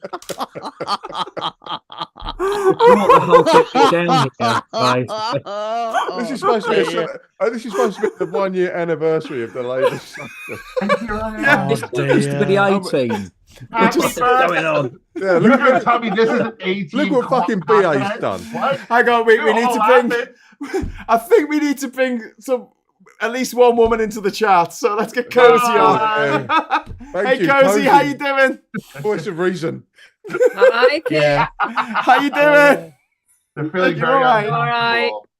Oh, nice to have you on board. We're being very inappropriate. Or at least Scott Being is. inappropriate? What, without me? That's not Yes, right. I know, but now you're here, you can be inappropriate with us. So the question is, the question being posed, If your friend was naked on the internet, if you have a friend, a good friend of yours, and you find out there are naked pictures of them on the internet, not that have been taken without their consent, just like, pictures that they've posed for, or, something that they've done, would you look them up? Only if I took the pictures. Yeah. See, Cozy's on the same league as me. She can sit Cozy, voice of reason. Scott, voice of the perverted. Because I want to make sure that my copyright was used to, like. Your intellectual you want to make sure you've got credit. Yeah. Cozy's making sure that the watermarks on the pictures. Absolutely. In the corner. But it usually happens the other way around. That I'm the one who's in. I very rarely take pictures. So. They were naked in front of you in live flesh. We got another super chat that came in from GHK about me getting naked again. Graham getting naked means the hat's off. ... Never. The hat doesn't come off. It's actually stuck to my head. It's it can't come off. I can put another hat on. Gotta be done, Graham. Gotta be done, Graham. Cozy, this is our 1 year anniversary of Labour Social. I know. He looks like a dumb cat. Happy anniversary, Labour Social. Who's all shorts? Marcus Kett. Marcus, say hello. Hello, Cozy. Marcus is our friend. Nice to meet you. And All you. Shorts channel, and he's from Norfolk originally, but he lives in France, and he's a lovely man. And he's very, very good with wood. Ooh, are you anywhere near Paris? I'm looking for accommodation during the Olympics. No, I'm in the limousine. You're in where? I'm in the limousine. In the limousine. You're in a limousine. limousine. Gosh, showing off in the EU with your limousines. Everyone gets a limousine in the EU. We don't even get a Robin Reliance or Reliant. Reliant Robin. Oh, crikey! Duck roller. Are those 3-wheel cars? Yeah. Yeah. So, Cozy, do you want to open a fish and chip shop in your local area? Oh God, there we go. Did you see that? I thought that was was a thing of beauty. Oh, I mean, who are you going to That was so petition? ridiculous. The herring? I honestly thought that was We're starting a campaign, Cozy. We're starting a campaign because this place needs a fish and chip shop. Well, we've got plenty of chippies, but they're all Chinese. We can't be having that now, can we? Yeah. They're either Chinese. They used to all be Cypriot, We got a comment from BUFU Mike that says, "Isn't abolishing private schools extreme left? Asking for Graham lol." Well, as Jeremy Corbyn and literally everyone he surrounded himself with, including Jenny Formby, who was the head of the NEC at the time, John Landsman, who founded Momentum, Andrew Murray, who was actually part of the aristocracy. All of that lot, and that the little horrible man who used to follow him around. What was his name? He was really nasty to everyone. I thought he was straight out of the thick of Jim it. McDonald. No. He was like the advisor to Jeremy Corbyn, and he used to shout at journalists and stuff. Mr. Wormtongue. Yeah, a bit like that. Anyway, literally everyone. I know what you mean. I can't remember his name. That's Okay, really well, Jeremy useless. Corbyn and literally everyone he surrounded himself with went to private school. So, left wing, exactly. yay. Yeah. We're here for the working class, I think. I don't know. I get a bit agitated when I see people who have been given certain privileges in life and they declare what we need to do is the working class need to get together and need to rise up and fight the power.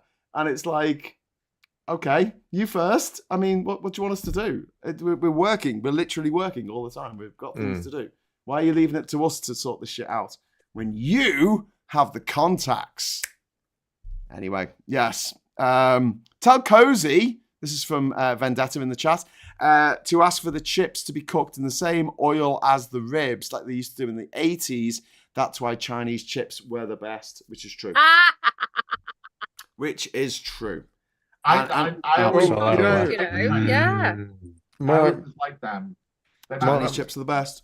My friend Scott didn't even get the credit for breaking that little bit of news on the big show with James O'Brien the other day, because he posted a video on his Insta, because that was the first I saw of it, that the shop that was like applied for to be a chippy is now like a nail bar, and your man voted against it and then started saying, oh, we'd like to have a chip shop in the middle of Uxbridge.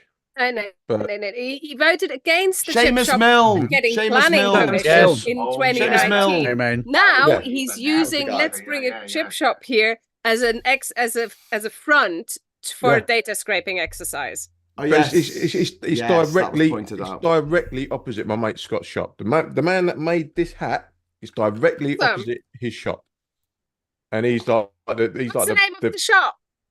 The chippy. Balcony shirts. Okay. The chippy. I didn't catch what it's called, Wayne. Balcony shirts in Uxbridge. Balcony shirts in Uxbridge. See, you need to give your mate a proper shout out. Yeah. Yeah, I did. I'm wearing his merch, right? Oh, my merch, but he made it. Hang on, isn't that the one that James O'Brien always shouts about? Yes. He's done a shout out for balcony shirts, hasn't he? Yes. Yeah. Good t-shirt. We're part of the Wokarati. How do we feel about Angela Rayner, selling her council house? How dare she? How dare she sell her house? Are we freaking out absolutely disgraceful. Horrible. So if you're going to sell it back to a housing association or the local authority. Don't buy it. So I'm just writing down the number of the amount of money that Lord Ashcroft, who's the person going on about this, has dodged in tax by being not an expat. What are they called?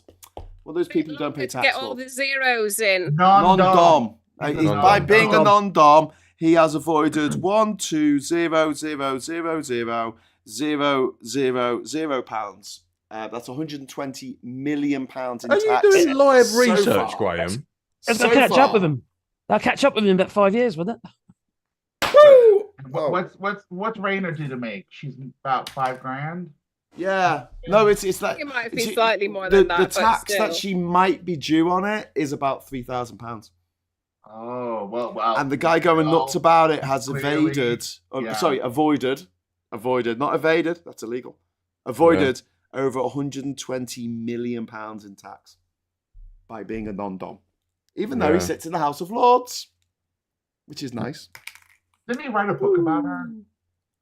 He wrote a book about Angela Rayner. Like, yeah, he wrote like a whole thing about her. Like, he really had it in for her. That's what I heard anyway. I'm not sure if that's 100%. Also, Conservative MP James Daly has got a really massive. How can I put it? Careful.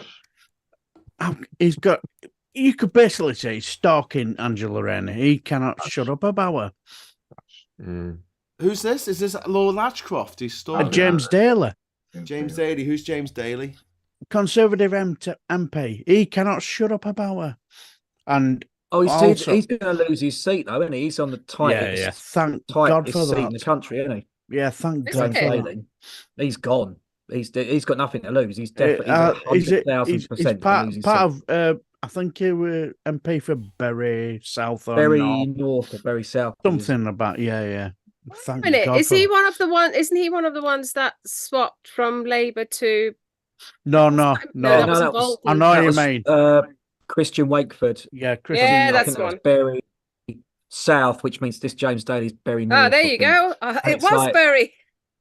Yeah, and it's that he had he only won it by about 140 votes or something. So he is absolutely crisp bread. He's gone. Yeah, 140 yeah, votes. He's got he'll be nothing gone. to lose, is he? Oh, Who do you think wow. is going to win that? Do you think that's going to go to Labour? Yeah, Oh, without a doubt. Yeah. Very Yeah. stands to reason, doesn't it? yeah, he will do. We're gonna see a lot of Tories lose seats in this election. Yeah. And it's gonna be so goddamn satisfying. Makes me. I don't know. I'm smile. not. I don't think we can be complacent. Yes. Yeah. I don't want to go agree. like. I don't want to go. Yeah. No, I agree with that. wouldn't want Tortoise us and hair to on be this. complacent either. Definitely not. No.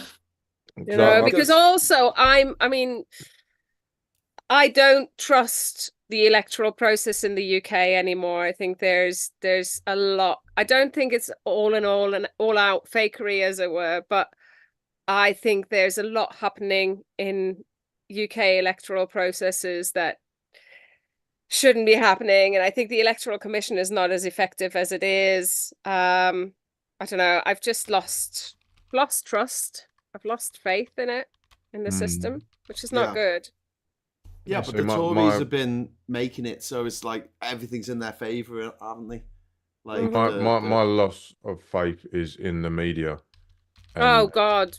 The sense of Never like have much faith there. Right, actually, Graham, you just mentioned about the obviously we've got photo ID, right? Which we need to vote now. Now my son, he's just turned 18, and congratulations. We're still sorting out a passport, etc., etc. So I said to him, get one of these voter authority certificates, just so I can see what the bloody hell it looks like, because these are these free ones that the government are not telling people really that they exist, but it's a free ID, photo ID to vote with. So he got one, and it's like a bit of A4 that's like laminated, which it's honestly, it's just astounding how bad it is. So could that be like easily copied and? Oh yeah, yeah, without a doubt. It was tempting, but I thought, God, no, yeah. But some it will happen. Yeah. Easily copyable. Yeah. I mean, I know someone who used to copy money and. Is it James O'Brien? No, because that would be really funny. And checkbooks. This was back in the 90s, right? This is someone James O'Brien, I'm aware of. They're an acquaintance, and like Donald Pleasance. I know how easy it is to copy certain things, and that's why they've changed the banknotes to plastic. To plastic. Yeah, because it is literally. Again, this is someone I know of that used to be able to copy money with the right amount, the right sort of paper, and it was very easy. So, if these things where are they now? In jail. In jail. In jail. Yeah, presenting the morning show on LBC. The rotter. These jet. Or part of the front bench of the Conservative Party. Yeah, yeah. But let's just talk now about like our stories of the week. We like doing this. So Has anyone want to jump in first while everyone else thinks about it? Has anyone got a story? I've got a couple. I don't know if you've covered the former head chair of the DUP yet, but no, we haven't mentioned him yet because it's all a bit grim. It's massively grim. Rape allegations. Yeah. Rape. Oh, I hadn't got as far as hearing the actual allegations. Just but it's not rape of adults. Let's put it that way. Oh, great. So all I heard was that it was sort of sexual misconduct and historical. That's as far as I got after that. I was intrigued when we were all speculating as to who was it. I was gonna say, be careful of the language that we use. Need to be careful of the language that we use. But the accusations that are going out at the moment are absolutely as bad as it could be. Okay, historical events, then. That's what they're saying. Historical events. I love the idea that it is historical, and you're like, but all crimes are historical. Like, they're all minority. It was yesterday. Well, happened in the I past. suppose it's implying that it's not something that happened very recently, which is fair enough, I think. Fair enough. You know, as somebody who's been there, don't know if I ever told you this, Graham, but yeah, I experienced sexual abuse when I was a child. Sorry. And it's not surprised, like, because of that experience, I'm not surprised that it might take somebody a long time to actually make an accusation. Because it's very, very difficult and it's very normalized, and especially my wife went through a similar thing. I feel like a twat for wearing this hat. Let's just take that off. Sorry to make it serious. I didn't mean to. I mean, I found it very funny when we were all speculating as to who it might be. You might the person who's just deleted all their online all platforms, their online presence, be somebody, you know. Or why have they deleted that? Obviously, then but the he's been allegations charged. coming out, Thing, it's not. This makes isn't it just no fun anymore. This isn't just an arrest. He's been charged. So they've got evidence. Been charged? Yeah, he's been charged. Oh wow. Yeah, so we've got to be very careful what we say now. Yeah, like I say, I kind of stopped engaging with it as soon as it was established that the person who's deleted all that. They are sexual offence charges. Wow. Yeah. And the DUP, I mean, like, just the DUP and the Tories. The DUP are like the Northern Ireland Tories, aren't they? And they're just... If not worse. Did this come as a shock to anyone? I know that sounds awful. No, not really. Did it? No. It fits a certain profile. Do we expect, like, higher standards from the Tories? We don't anymore. This is just... No. That's one after the other. If it isn't tractor porn, it's Peter Boner's. Yeah. It's just so much of it now, isn't there? The other thing I wanted to highlight, and it's not made it in the news because obviously nobody gives a rat, so it's never going to make it into the news because it's about migrants and, you know, filthy foreigners like me. I found out today that when I next renew my kids' British passports, the Home Office is going to demand that we send their EU passports in the post, which is a criminal offence in our home country. What? So, so apparently now they didn't when the kids got their first passport, or their previous passport, not even their first, when they got their previous passport. So is this for Germany? No, this is for the UK passport. No, but the rule about not sending passports in the post. So it's not just for Germany. It's the rule about not sending passports. Yeah, that's a German rule, and also Romania, and I don't know what other countries, but I know in Romania it's illegal to send passports in the post, and in Germany it's a criminal offence or federal offence to give your passport to any third. Because you don't own it, do you? You don't own which is it's not my passport exactly. It's the property of the Federal Republic of Germany. This is interesting because this is one of the reasons why someone from Germany would find it very difficult to visit every country in the world without flying. Why? Because they'll have to send their passport back to Germany now and again to get visas put in it for certain countries. You would be able to do yeah, well, you'd get all the visas before you travel, or but they run out. They run out. They only last for 3 months or 6 months or something like that. Well, you have to be quick, wouldn't you? if you're going to be traveling for 4 years, but you could get multiple passports for that purpose. So, for example, German citizens who've traveled to China and Hong Kong or China and Taiwan typically have 2 passports. Yeah, but they'll only be concurrent. Like you'd have to get. Like if say you're in Africa and you're in the Democratic Republic of Congo and you need to get into Angola, you can only get an Angolan visa in Germany. How are you going to get that passport? So you can only get the visa in your home country. Yeah. There are certain countries where you can only get it. Because when Scott and I went, but then you could send it through the diplomatic post. You could go to the German embassy in DRC. And have it sent through the diplomatic post. Okay. Yeah. Leanne Scott in the chat's just saying embassy as well. When Scott and I went to Russia, we had to both physically go to the Russian embassy. Scott in the chat here. Hi, Scott. No, I didn't know you two know each other. No, Scott. You had a little trip Scott from the boy band Five Will Make You Get Down. We had to go to Scott Robinson. Yeah. Did you get down with Scott? Did you get down? Did he make you get down? Yeah. Local lad. Yeah, he literally lives around the corner. He's one of my best mates. Yeah. Ah, 5 or 3. What they are now, aren't they? Well, they're 3 now. Yeah. They gotta make the money. They gotta make some money. Never put the number into the title. I learned that with 3 blokes in the pub. You just paint yourself into a corner. But yeah, no, we had to physically go to the Russian embassy to get it like put Why can't you be into friends our with passport. Jay? That's the He other was the thing, hot Graham. one. So did you send your passport to the Angolan embassy in the UK in the post? No, I From the had. DRC? There were a few countries where I did have to send my passport home, but I had 2 passports running at the same time. Yeah. So I would have one in the UK, and if I needed to get a visa for wherever country I was going to next. So an example of this would be Saudi Arabia. It took me 6 weeks to get a visa for Saudi Arabia. I had to get it in the UK, but I needed to have a visa with me at all times while I was in Kuwait.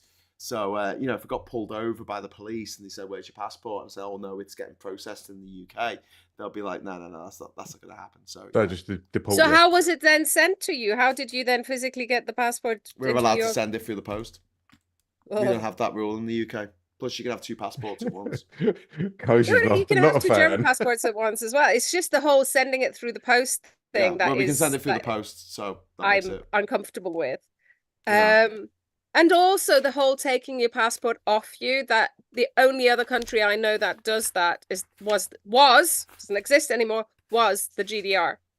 So the GDR, when you entered, made a point of taking your passport off you for a good half an hour. I love this. This is my visa for Afghanistan. It's going to be really tiny on the screen there. But you can see it. But Yeah, I it's can see it.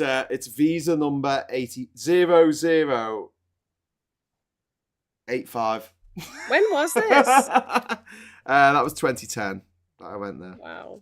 But I mean, I've got a big stack of passports here, and they're all full. Like every page has got stuff on them. So but anyway, so this is something that I've seen people mention, that now the Home Office, and this is the worst part. So the Home Office asks for people who have dual citizenship that in order to renew their UK passport, they send their other citizenship's passport in. But sometimes they accept photocopies. Yeah. But they have to be color photocopies, apparently. And sometimes they don't accept photocopies. So there's no standardization across the board. There wouldn't be. The luck of the draw, what kind of caseworker you get.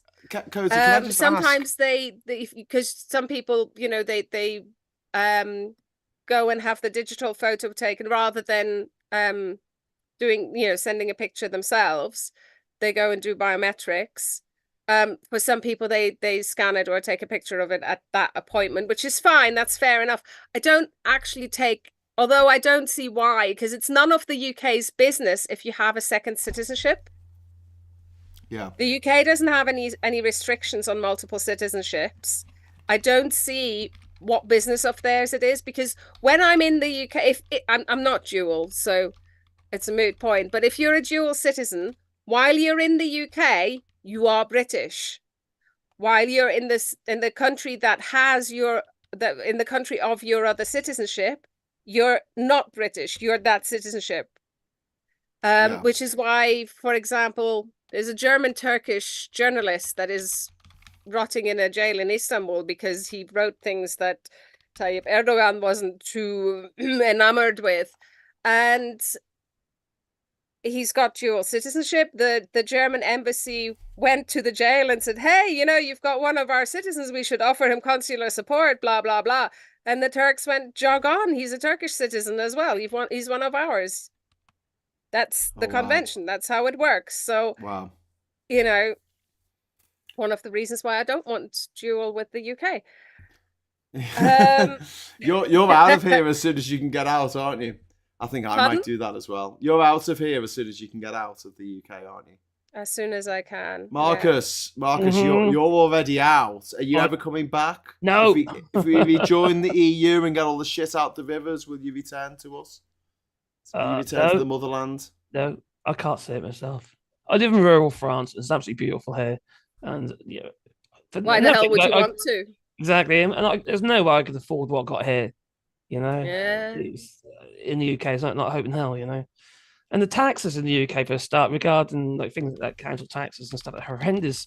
And my daughter's paying just council house 2,200 council tax. You know, that's a lot of money to find when you've got 4 kids. And hey, we've just had an energy bill, and it was absolutely eye-watering. Marcus. Ours have gone up as well, but no, I pay including taxes 25 centimes a kilowatt hour, including taxes, which is probably less than what you're paying before tax. You still have centimes? I thought you were euro cents. Oh, cents.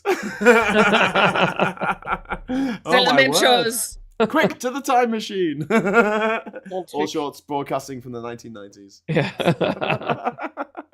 But yeah, I mean, one of the things that I've noticed a lot in sort of the last year, a couple of years, is like whenever a news story comes out about things being a bit shit, the newscasters, or what they call the journalists, or whatever, they're so reticent to say they that are, it was aren't they? the fault of Brexit. They don't want to. It's like the hate that they're not say its name, and no one wants to say Brexit. They also, it's not just that though. It's so obvious that it's Brexit. They don't want to say it's shit. In the UK or abroad?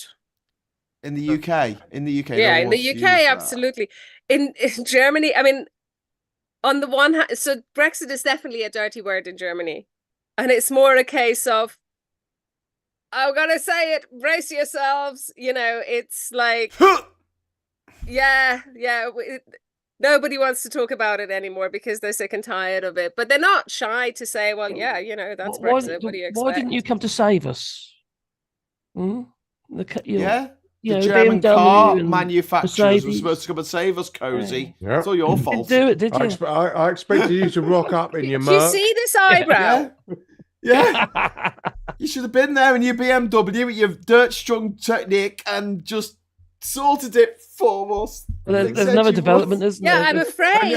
I'm afraid British people now have to sort their own mess out and can't gaze longingly across the channel anymore. Well, they're trying to gaze, aren't they?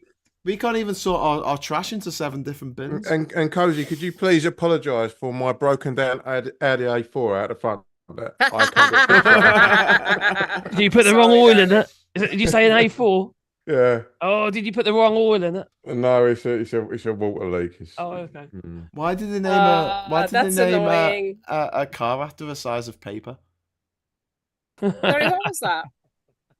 Well, Look at the A3 as well. The full scap. And the A5. Yeah. That's the next one I'm going for. I've had A4, Audi A4 State. Mine's convertible, always. Oh. We've got a Lecky car at the moment, and it's bloody fantastic. And I don't know if we'll ever be able to go back to having an internal combustion engine. Guys, it costs like £3 to fill it with energy. Really? £3. That's something I've always wondered, because I've got the charger point attached to my house. I've had it since 2015, but I still haven't had an electric car because I can't afford one. You're supposed to get the car first and then the charge point. I know, but it was one of those things. It was, it landed in my lap, and somebody offers, do you want a charger point free of charge? I was like, yeah. Question. What's outside is your fucking Nokia 3310. Plug in your Nokia, get it charged up. But yeah, it's just. But yeah, that's what I was wondering about. Like, how much does it cost you to charge it up to travel 100 miles? What, the ID4, the electric car? Yeah. About £1.50. Seriously? Yeah, seriously. Okay. Mm. I'm gonna have to. Well, the insurance is 10 grand. Yeah, but Graham, we can do a lithium battery once it's run its course. Lick it. Get a bit of a buzz. I mean, what do you do with a car? Lead battery once it's run its course? That's quite easy to recycle. Yeah. Yeah, they're recycled. I mean, that is the biggest problem with electric vehicles is, the environmental impact of the batteries. And also, you don't own the battery; you only lease the battery. But doesn't that take away the? Yeah, you don't own the battery of the car. Well, that's probably not a bad thing, because Sorry, that Scott. then means that That's they all have right. to take it back to recycle it. No, you like it's like if you listen to any advert right now when it comes to cars, everyone wants you to lease it because all they want to do is get you to have it for 3 years. They'll take it back off yard, they'll sell it to a dealer, and they'll sell it off to some mug who will buy it. But with the batteries, because the batteries are interchangeable, once a battery runs its life, it can't be used again.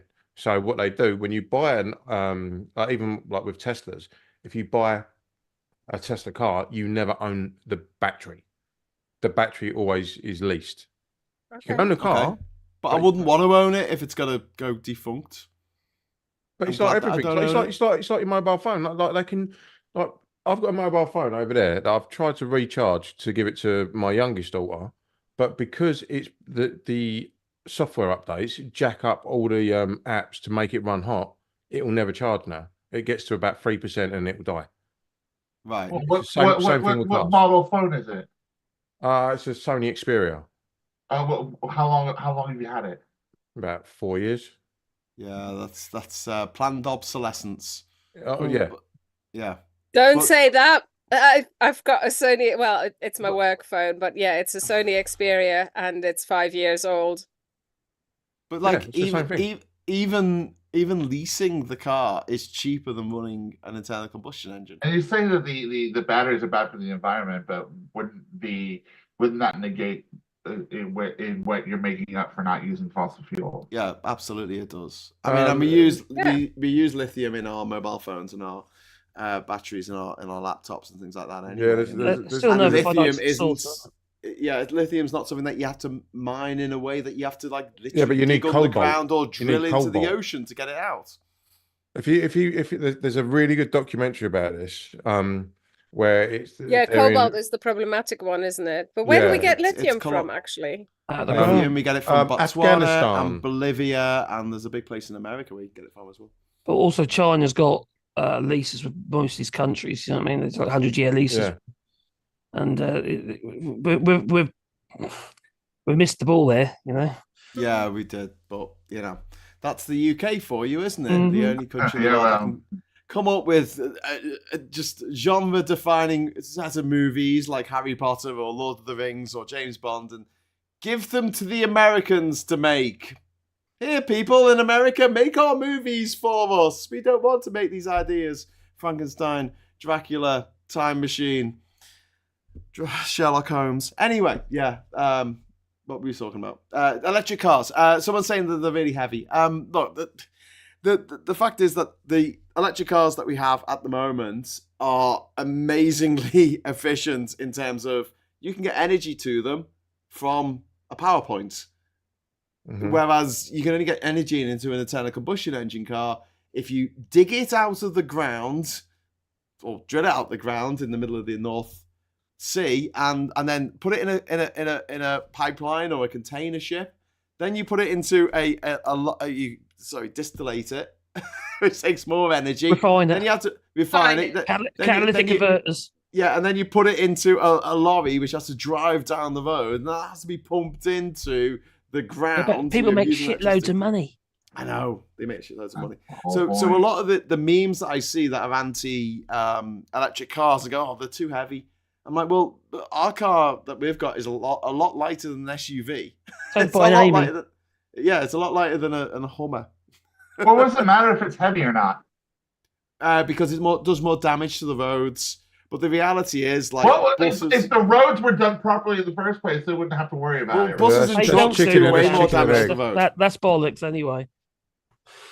What damage they're gonna do to the roads? Got lorries going Yeah, over. probably. Okay. Yeah. But you know what I'm saying? It's like if the roads were done correctly the first time, and there weren't holes in every goddamn 5 meters. Well, that's the Tories taking money away from I have to the... admit, our roads are lovely here. Oh, stop it, Marcus. No potholes. Like, we've got no one pointing at the potholes. That's a pothole. We've got no Yeah. Jonathan Gullis making the list. Right. Oh, Okay. that was my story of the week. Go on. Right. Jonathan Gullis John, actually Scott, getting a. Graham, Cozy, Darren, we're getting in our small boat and we're going over to see our friend in France. Yeah, Marcus, we're coming to visit, mate. Come on then.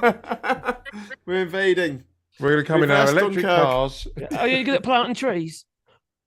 Yes. No, I'm going to rip It's them not a up. problem. Well, probably not, but you can teach us. Scott was about to jump in with your story of the week. Scott? Story of the week: Jonathan Gullis, new committee chair of the Gammons. I mean, conservatives. The Gam-Gams. The Gam-Gams. Yes.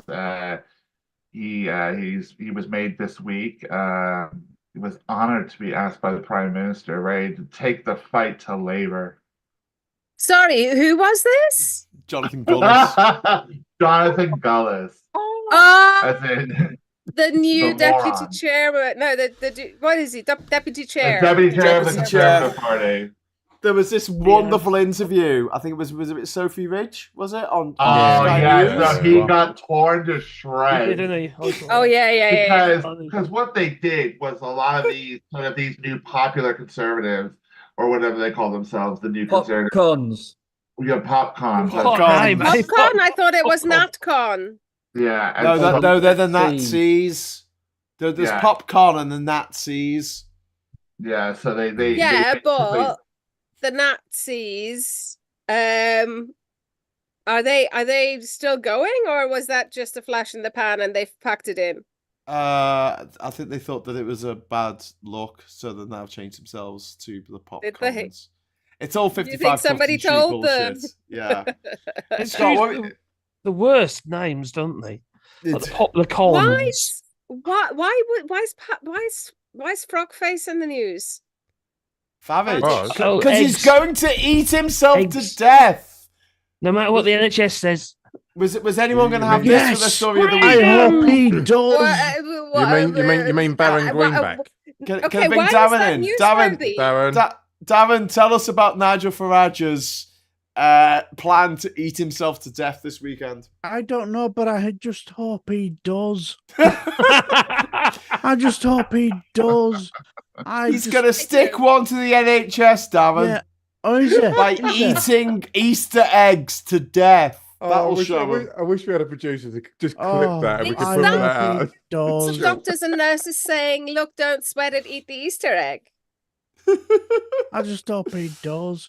I don't know. I missed something somewhere, and I've seen lots of tweets that just didn't quite make sense. Hang on, I've just got to check something. Wait there. Go on, carry on. Wayne's got to find an Easter egg. He's going to go downstairs. We can talk about Wayne basement, now. He's not there. He keeps what's his name? Seems to have found internet. Keeps him chained up down in the basement. I hope he does and keep him there. Just out of interest, you guys, have you ever heard of somebody called Steph Orton? I know quite a few Stefans. That's was my son. I know Stefan. So you'll need to narrow it down a bit more for me. She used to be the England women's football captain. Oh, okay. Okay. Well, the thing is, her husband is called Stephen Darby. Okay. And he used to be, now I'm a Bradford City fan, he used to be Bradford City captain. Now he is suffering from motor neuron disease now. Okay. Oh, yeah, I heard about this guy. Yeah, and all I can say is, what an absolute legend he was. And what they basically did, what him and Marcus Stewart, I think it was some walking to other club, football grounds and this and that. They raised over £130,000 to raise awareness for motor neuron disease. And I'm trying to think what they call that. His name escapes me. He played for Leeds Rhinos. His name escapes me now. He suffers from the same thing as well. And she's just retired from football. And now she's 35, same age as Stephen Darby. Now I get the feeling it's a case of, because I remember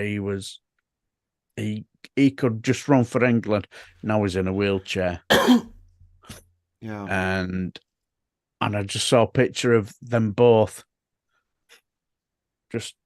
She just put her arms around him while he's sat in a wheelchair, and you just think, yeah, she's basically just, she needs to be there for him.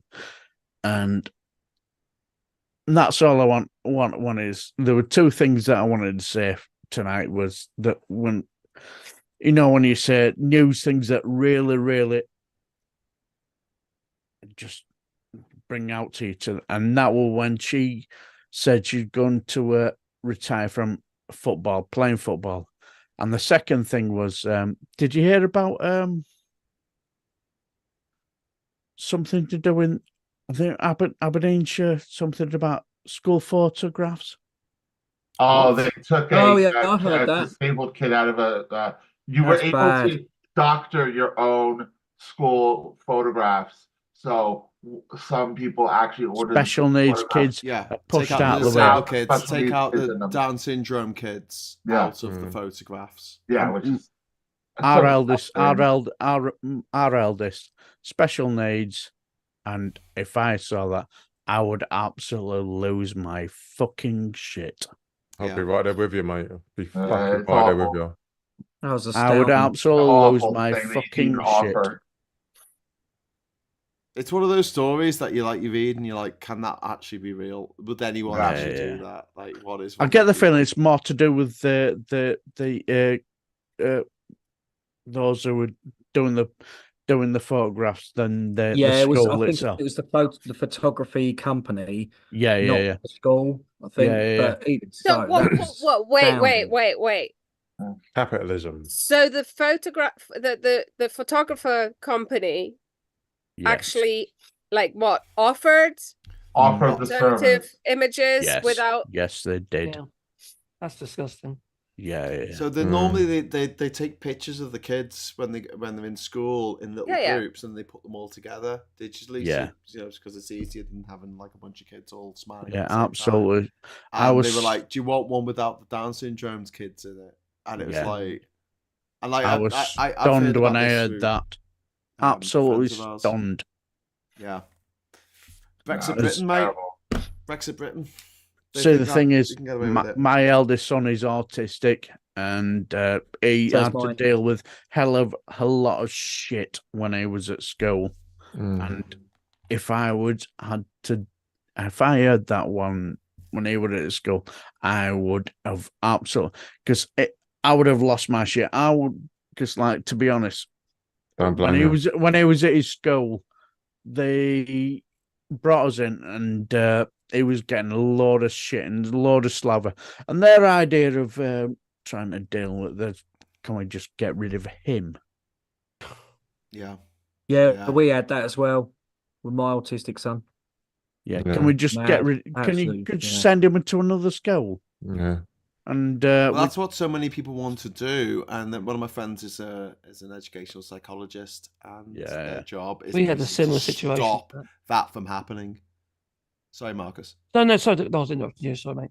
But as I was saying, that my son Matthew is disabled, and when he was first diagnosed, we were quite lucky actually. Our school was pretty good because we're a village school, but the actual authorities' solution was put him into Clare School. And don't be wrong, he's got no problems up here whatsoever. He's physically disabled. He's got a condition called torsion dystonia, and for him to do it, we just couldn't do it. We obviously weren't going to do that to him, so we fought against it. And we're very, very lucky that Sanos Primary School, which is a VC school, a voluntary controlled school, was absolutely excellent, very accommodating. And when you went to secondary school, Broadland High School, and they were absolutely brilliant as well. Really accepting, did everything they could to help him, and he got the additional help. They've done the world of good. Now he's got 2 degrees. Would you achieve that in the Clare School? Because you can mix children to a certain degree, but you're talking about different disabilities. When we actually went to visit Clare School, and got children there who got split of hearts, they can't help it. They're just screaming. Just literally at top of their voice, just no control. That would do. He's so demoralising for Matthew. It would have been horrendous. Yeah. So we were very lucky, but not every. And that was we're talking about many years ago now, but. Yeah, he's only 40 now, so John, I can see you're itching to share your experience as well, because this is all obviously you're all kind of interlinked with this subject. Mm. No, I was just listening quite intently, actually. Yeah, I mean, yeah, no, I can fully empathise. I have an autistic son, and you know, you're right. You know, there are schools that will try and solve the issue by removing the kids. You know, it's which doesn't work. It doesn't work for them. It doesn't. Yeah, it's yeah. They're not all the same. Not all the same. So yeah, they dragged us into the school and they just talked about some incident that happened, and the medic, can you just medic slightly? Can you take him out of the school? And I just basically said to him, and to be fair to my wife, she was thinking, right, I'll do that. And I'm thinking, you do realise our son will probably think that he's at fault. And I just basically said, we went back and I said, do you know what? You have a duty of care. Look after him, or you answer to me. And I just basically just went to town and I said, he's our son. Look after him. And yeah, just, you know full well he has special needs. So why are you trying to get rid of him? Yeah. Because my wife, she was quite happy to drive to the other side of Bradford to take him to another school. And I'm thinking, well, she shouldn't have to do that. We took him to this school because you give him the promise, as if to say that you will look after him, because you will look after people as well as with special needs. And I would have to say that for a bit of a time they let him down. And that's when it was just really weird experience, because I'm sat there watching these people, because as young, as old as he is now, he still has that mental age of a teenager. You know what I mean? Yeah. And it was a case of when we walked in there, people are just saying silly stuff to him to just try and get him to do silly stuff. And all he ever tried to do was try and fit in. And so, but but the thing is, when I heard this story about doing these photographs to try and they said, do you want erasure? Yeah, absolutely. Yeah. I was sat there stunned.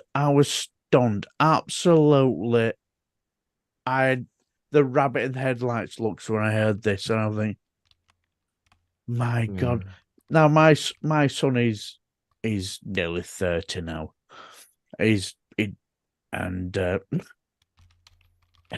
I've also got a younger son and daughter, and they absolutely look after him, and they'll make sure nobody will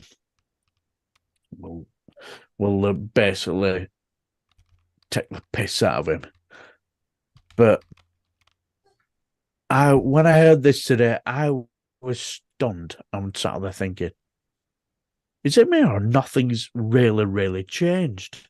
It's getting worse. I think we're going backwards. I think we got to my Mrs. Caroline. She used to work in the schools, and it got to a point where it was improving massively, and then it just turned a corner. And I'm gonna say it's definitely turned a corner since Brexit. Yeah. You know, yeah. They will crawl out from. I mean, I think the overall direction of travel is still. I'm trying not to get too pessimistic, but it's like a sinus curve. You know, it goes a little bit up and down, whereas the overall is towards improvement. But at the moment, we're on a bit of a downwards curve. Aren't we But just? I saw a press release actually from a barrister's chambers, and they've got they did some pro bono work for a pupil who was excluded and couldn't access.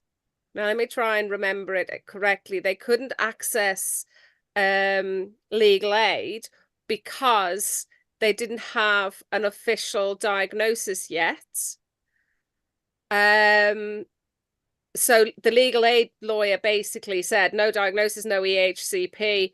We're not going to invest the time to deal with the case, because what they get on legal aid is about a third of what would be the going rate. You know, it's peanuts. So they only take absolutely open and shut cases. So there's an access to justice issue there. So this kid was excluded in a way, like they didn't follow the procedure properly. They didn't give any sort of warning. The kid was permanently excluded and was non-binary and also neurodiverse, and the school like obviously just didn't want the kid in there. Was trying desperately to get rid of them. The parents took it to an independent review panel, and it was at that stage where they applied to a charity that provides barristers pro bono, and they were able to then get these barristers who took up the case, and the independent review panel quashed the decision. But the school didn't then wind its neck in. The school still maintained the exclusion.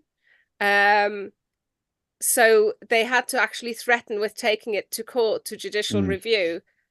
And then after 6 months of exclusion, this kid got reinstated. But, you know, in year 11, so they've got like a couple of months now to do their GCSEs after being out of school for 6 months. Yeah. So the school still won because they've still completely screwed up the kid's future. No, before I go on to my last subject, 'cause I think everyone introduced a news story of the week. John, have you done one? Right, I'm just going to circle back to John. I haven't actually. John, no, John, you haven't done one. John, you're up, because I want to. But before okay. you do, John, I just want to circle back to something that Dazza was saying about Nigel Farage and the whole Easter thing. What was he saying? You're not going to get anything on Easter eggs or anything like that? Like you were saying that he's going to eat himself to death on Easter eggs. Okay, go on. Right. So have fun. everyone bangs on about like you can't say Easter. Right. I just went to the kitchen. Oh. Right, there you go. Read that. Easter egg. That's an exceptional Easter egg. When Easter egg. go broke, go walk or go broke when. Fucking Easter egg. It says it on there, because I was like, hang on a minute. And I just literally like just scanned the box. I was like, does it say Easter egg on here? It says Easter on the back of the box, because the front of the box is about the pictures and the brand name. Yeah, that's all the branding on the front. Right, there you go. Right, Well, the trouble is when there's no flags on there. No flags. Oh, but if there was a flag, it'd be a rainbow flag. Flags. If there were a flag on there, he'd be wanking himself. What's this all here about ticks on hot cross buns? Hot tick buns. Oh, I did see a brilliant image today. You know the Nike the little Nike logo, or the little Nike graphic that was inspired by the England flag and other colours, which everybody lost their shit over. Are we allowed to say shit, Graham? No, you say fuck. You say you're fucking not. I think it's a little bit late for that that's now. Okay, then. Don't say. Are we allowed to say shit? I love that. Are we allowed to say X? You just said it. After I just said you couldn't just put it in honestly, the chat. Every single live show that we've done over the last year has been demonetized by YouTube. And then we have to ask very nicely to YouTube for them to reinstate our videos to have advertising, and that usually takes about a week. And by then, everyone's watched the video. Who's going to watch the video? Because they're all quite too late. You've all sworn already.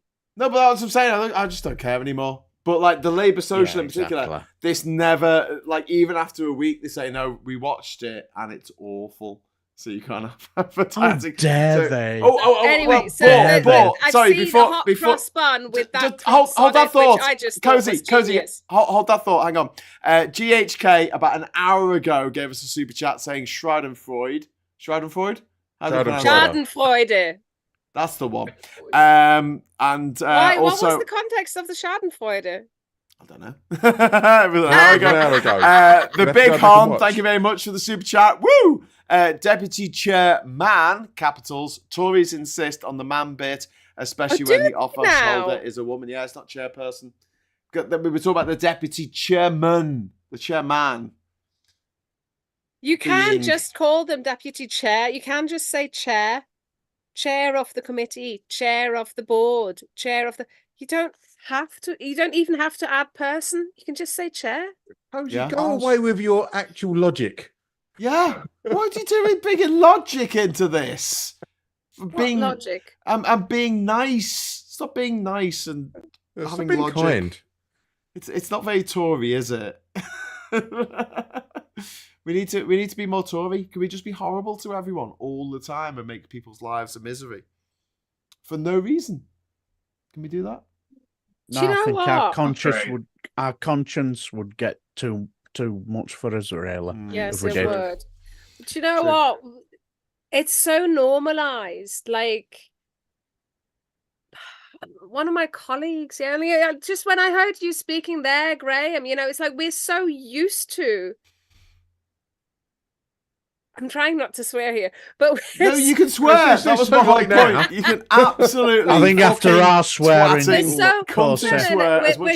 we're so used to this government shafting us. Yeah.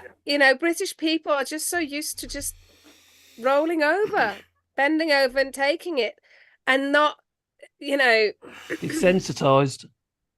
Pardon? They're desensitized to it just so much. Absolutely. There are so many things that we should absolutely stand up. I mean, going right back to 2017 when the two-child cap was brought in. I mean, that's a monstrous policy. That's an absolutely immoral policy. And In regards to child benefit, you mean? Yes, in regards to child benefit. And everything about it is monstrous. If you have a third child and you want to get the benefit, you have to prove it's the result of rape. Yes. And also you have to give seriously. evidence for that as well, which is the most horrific thing you could possibly imagine. Like that sort of the nightmare bureaucracy of Kafka or like Terry Gilliam in Brazil. It's that kind of just monstrous bureaucracy, this impersonal bureaucracy just going, absolutely. So and I mean, they brought it in, and they do this with all these policies, and they do it also with with migrants. They bring these things in for either a small group of people first, or at the first it doesn't really affect anybody. Like in 2017, it didn't actually affect anybody straight away. It was only any children born thereafter. So there's a cutoff date, and then it only affects a very small number of people initially, so nobody cares. Yeah, but and then by the time it actually affects a significant number of people, it's too late. It's normal. Because as soon as you bring in an arbitrary line, it's only going to go one way. Yeah, well, it goes against what the Tories say they want. They want more people who are British, and instead of encouraging people to have kids, they've discouraged people from having children. Oh God, no! Yes. Go on, Widders. Vomit into this house plant. She doesn't have kids, does she? I'm thinking. No, she's a virgin. She's a famous virgin. Yes. If she got pregnant, that'd be. Thank God for small mercies. No, she's not going to be able to get pregnant. Well, she's trying to the thing with this two-child cap. They are trying to tell everyone to you make more babies, and then you can't have them help. And then you have babies now. You got to pay for them yourself. But it's the same in the States where they're like, we want to protect the rights of the unborn child. What about the born child? No. People's circumstances change. They can piss off. They hear that argument, don't have them if you can't afford them, but people's personal financial situation can change. You lose a job, for instance. Or I mean, when you have a child, you don't plan for one parent to get cancer and die. No. But it happens. Surprising amount, or in my 50% situation of us where get cancer in our lives. I've got 2 children and we're now separated. So where does that factor in? Yeah, exactly. See, it's different here. If you're completely immoral separating, I mean, that's just not acceptable. You're supposed to stick together. I'll be Catholic. No matter how bad it is. Yeah. It'll be that until she murders me. Can I just interrupt to just say thank you very much to Veg Pie for saying happy first anniversary, Labour Social. Where will we be this time next year? Wow. Moon. I'll be happy. Where will we be this time next year? We will be doing the same thing, but hopefully holding a different Labour government to account. Yeah, totally agree. It will feel better. Yeah, I'm feeling a little bit better. Can I just say about the state of affairs in America this year, later this year, because I was I am still very concerned that Trump could get back in. No, I'm not. Trump's nailed on. He's nailed on. No, he ain't. Guys, believe me now. Do you believe me now? No, Scott. I'm not as far as Scott. I'm not saying it's absolutely that he's going to lose. But what gave me hope was there was a woman, a Democrat, who stood in like deepest, reddest Alabama, and she won a state seat by like 25%. This wasn't just like 52-48. This was just like a super majority in a deeply red state. And it is because everyone in America knows that if Trump gets in, abortion is going to be made illegal everywhere in the United States using the Cornstalk Act, which they've said they're going to do. Right. I'm with Scott, and I'll join with Scott, and I'll go with 3 beers as a bet. Trump will get re-elected unless something tragic happens to him. Absolutely. Alabama. Did it say Alabama? Take your bet. Alabama. Sorry. I don't think he will win. I'll take your bet. 3 beers. That's 3 not beers. Yeah, fine. I'll get you 3 cans of Tennant's if you want. Tennant Super. Tennant Super. Tennant Super. To be fair, my drink is in the morning. Madri or Shiraz. Okay. Oh, Shiraz. Oh, it's got to be a pint of Madri. Got to be a pint of Madri. I don't even know what you said. That was another language. Listen, you get your 3 Tennant Super if you win, okay? Yeah, we'll sit on a park bench together. That's lightweight stuff. We've got beer here, 22%. Well, make sure they're in brown paper bags. You think Trump is going to get in? Absolutely not. No, I don't think he will, though. Absolutely. I think he's got a very good chance of getting back in. No, I think he'll be broke by the time this election comes. No, he won't. No, he started fucking shilling. So Trump is not going to save Donald Trump. Okay. What happened earlier this week? Billionaire. He had to pay $500 million. That was a judge. Hang on, but he had to pay $500 million, and then suddenly, out of nowhere, came an appeals court that said, "Oh no, how much can you pay?" And he said, "Oh, I could probably get 185 million." And they were like, "Okay, you have to pay 185 million, and you've got how long do you need?" I've got 10 days. Okay, you've got 10 days to pay it. Who the fuck was that? Like, who was the judge? No one has given the name. No one's told us who that was. Yeah, it was just an appeals court. Yeah, there's $100,000 a day interest on the original amount. Yeah. That hasn't changed. He'll never have to pay it. He'll never have to and if pay he doesn't pay it in the 10 days, it goes back up to the original, if I'm not mistaken. Yeah, but he will pay it because Elon Musk or the Saudis or Putin. But that's why he's shilling these fucking Bibles. The lawyer in the case turned around and said he didn't have any money. But he's just floated his media company, isn't he? That's gone up 16%. 3 weeks. No, that's another made up number. He's doing exactly what he did before when it was really overinflated when he's trying to sell something and really underinflated when he's trying to insure it. That's why he's ended up in court. Same shit. It's the same shit. Would anyone like to know a fun fact? Go on then. So Phil Morehouse, who was on earlier, he gets more interactions in a month than Truth Social, which has just been floated for how much? Well, 6 billion? Yeah, 80 million. That's what's being told. I don't think it's been. Is it actually that amount? No, it's not. People are buying shares because they love Trump. It's not worth that, though. No, every economist has said Tesla's not worth as much as people say it is. But what about that English guy? He did pretty much the same thing about 14 years ago, and now he's got 25 years. I can't remember his name. The crypto guy. That's it. Yeah. Oh, Sam Bankman-Fried. Yeah. Oh no, not him. No, that English bloke who. No, not the crypto geezer. No. God, what was it called?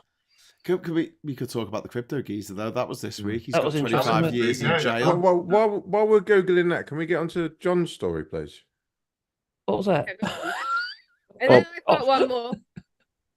Well, before you do, can I just say I'm going now. I'm going to bed thanks, now. Darren. All right, take care, mate. Have a fantastic weekend. Thanks for being here Have a with fantastic weekend. Happy Easter and all that, Kate. Darren, can I set off a party popper before you go? You be careful. Watch your health. All the Easter eggs. There we go. Oh, it worked. Yeah. Hey, wait, that's you one. Darren, I mean this in the most affectionate way. You really remind me of our poodle off of the Flumps. I'll take that as a compliment. I'll take that as a compliment, man. I still remember that message you sent to me on my I think it was some odd Facebook thing when Oasis of something, and I'll always remember that because I remember you talking to James O'Brien about that, and brilliant. So, but anyway, you guys. Cheers, bruv. Have a fantastic weekend, you guys. Take care, mate. Have a good Easter. Yeah. Have a fantastic Easter as well. Eat a load of Easter eggs, but not as many as Nigel Farage. Certainly won't do. Oh, and Easter eggs.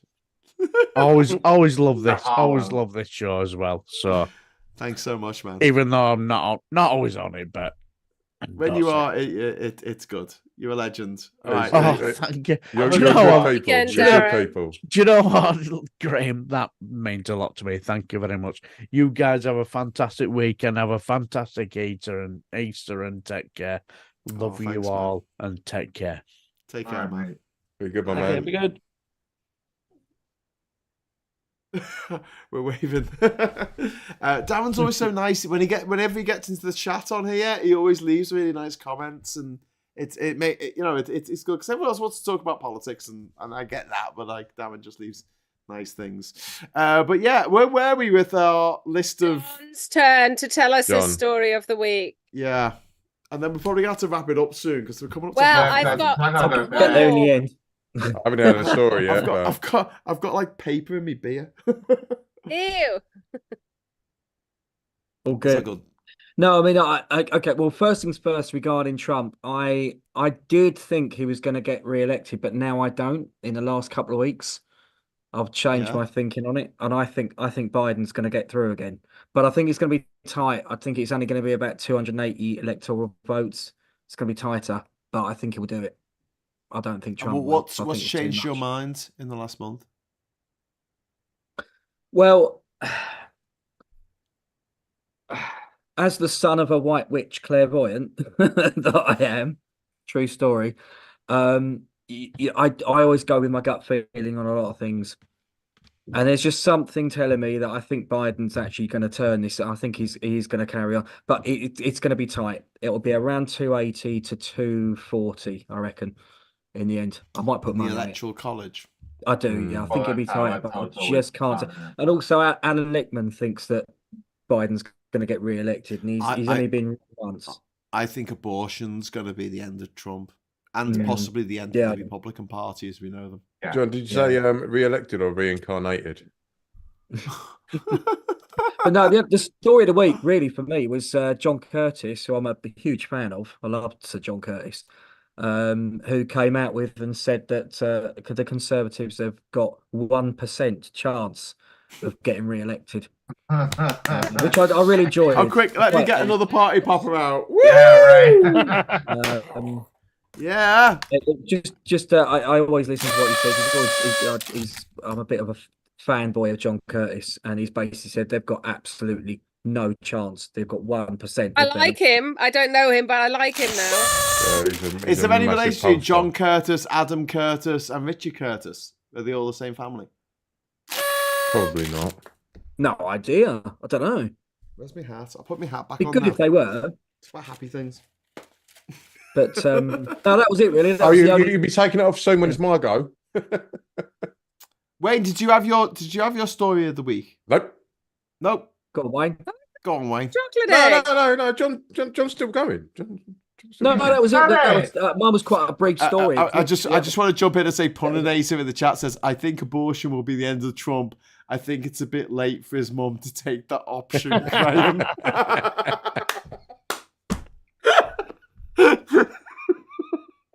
Sorry.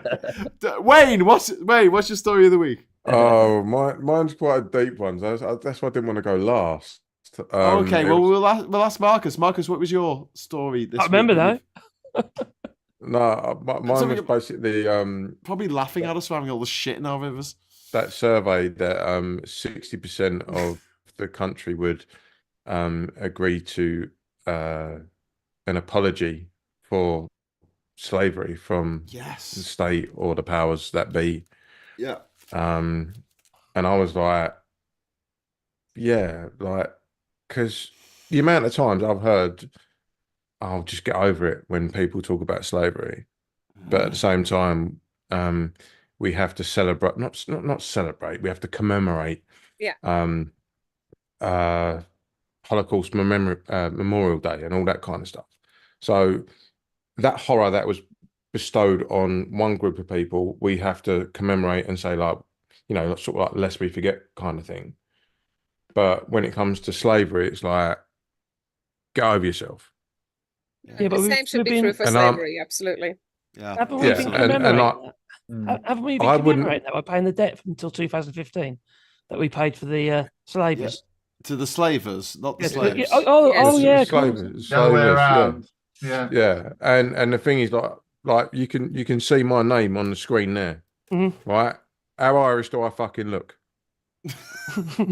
Well, yeah, actually, you know what I mean, right? And the nose gives it away. You got a beard.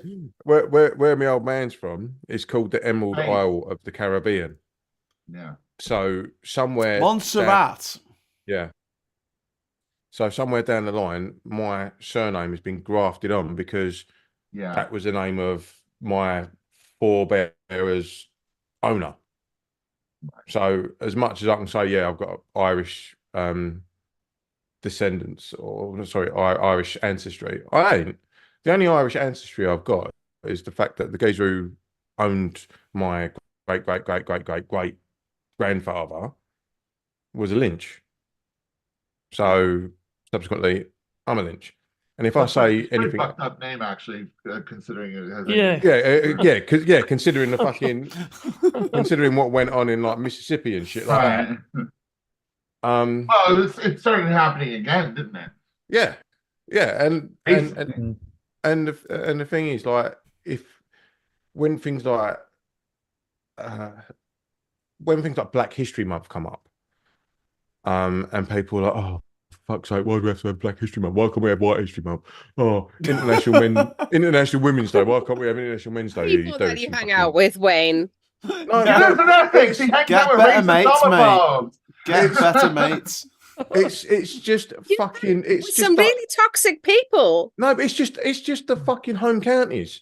You can go. I guarantee, right? If you come to the home counties, right? You need to come to Liverpool more.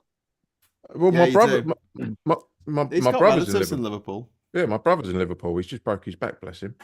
Oh shit! Yeah, and to hear that, but he's got good taste in places to live. Just as a side note, I had a lovely conversation with his girlfriend, who is full up and down op trans lady, and she's got some very right wing views. I'm like, do you Well, realise? look at the Jenner lady. Who?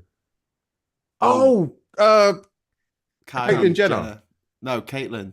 Caitlyn Jenner. She's a Republican. Yeah. But she doesn't want rights for her own fucking people. My brother's girlfriend is kind of like she's got little leanings towards that, and I was a bit like, oh, all right. But anyway, getting back to weird, completely nuts. Getting back to the subject at hand. It's one of them things where if there was an acknowledgement of the whole slave thing, because we can go to buildings in London. Like when I drive into London, I'm driving past all the docks on the left hand side. Like go past Canary Wharf and then go past like down Lower Thames Street and all that, and you've got like ivory things and all that kind of. This is all from the slave trade, and it's like when people say this is where it comes from. Oh, what? So you think we're bad?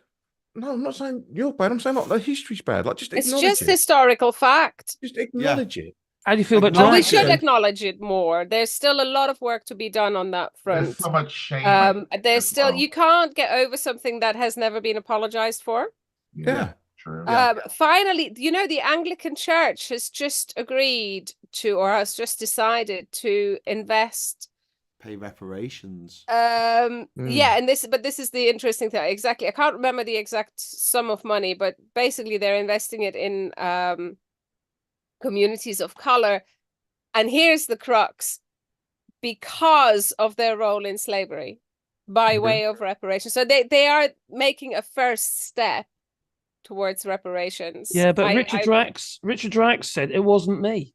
Yeah, even though his family was still receiving compensation for the slaves they owned until 2015. Yeah, and he's also sorry, it wasn't quite that direct, but and also he's just inherited.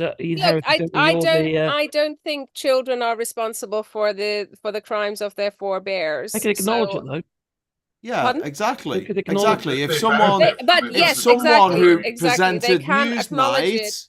Yeah, if someone who presented Newsnight had, gone to a very posh school that was very expensive, paid for by a parents who had made the money through sex trafficking and rape, I think that person should acknowledge the fact that that's how they got their job on Newsnight. What are you talking about? No one in particular. Maybe look up the people who presented Newsnight over the last few years, and then look up whether their parents are in jail for really horrific crimes. It's just one of them things. Whenever, and this is why like some presenters get pissed off when like black people ring up when it's like Holocaust Memorial Day, because one group of people's horror is commemorated, the other group is swept aside and said, shut up. We do have Slavery Memorial Day on the 23rd of August. But we still haven't apologized for it. No. Yeah. And I think that we should, and the Belgians should, and the French should, and the Portuguese should, and the Spanish goddamn should. The Italians should. The Dutch. The Dutch, yeah. They say Two it's things I terrible, hate. Prejudice and the Dutch. Well, you talk Drax again. He inherited, didn't he? Plantations in the Caribbean as well, didn't he? As part of his inheritance. Wayne, if you go down Dale Street in Liverpool, there's an old bank there, an old bank building, and they actually have embossed into the design of the doors African children with like bowls of riches on their heads, and you're looking at it going, okay, that was probably a bad thing to do, that you've literally engraved on a fucking door. I don't understand the issue with saying sorry at this point. I don't understand where the why people get so defensive about it. There's a shame to it. Yeah, because it's shame. It's a reflection of shame. Yeah, and it's because I think generally good-natured, actual nice white people who understand to a degree of what racism is and history. why it's wrong. Yeah, and the white people's role in it. Anybody who has any sort of knowledge in that is going to feel ashamed. Yeah. Yeah. And I think people that so what?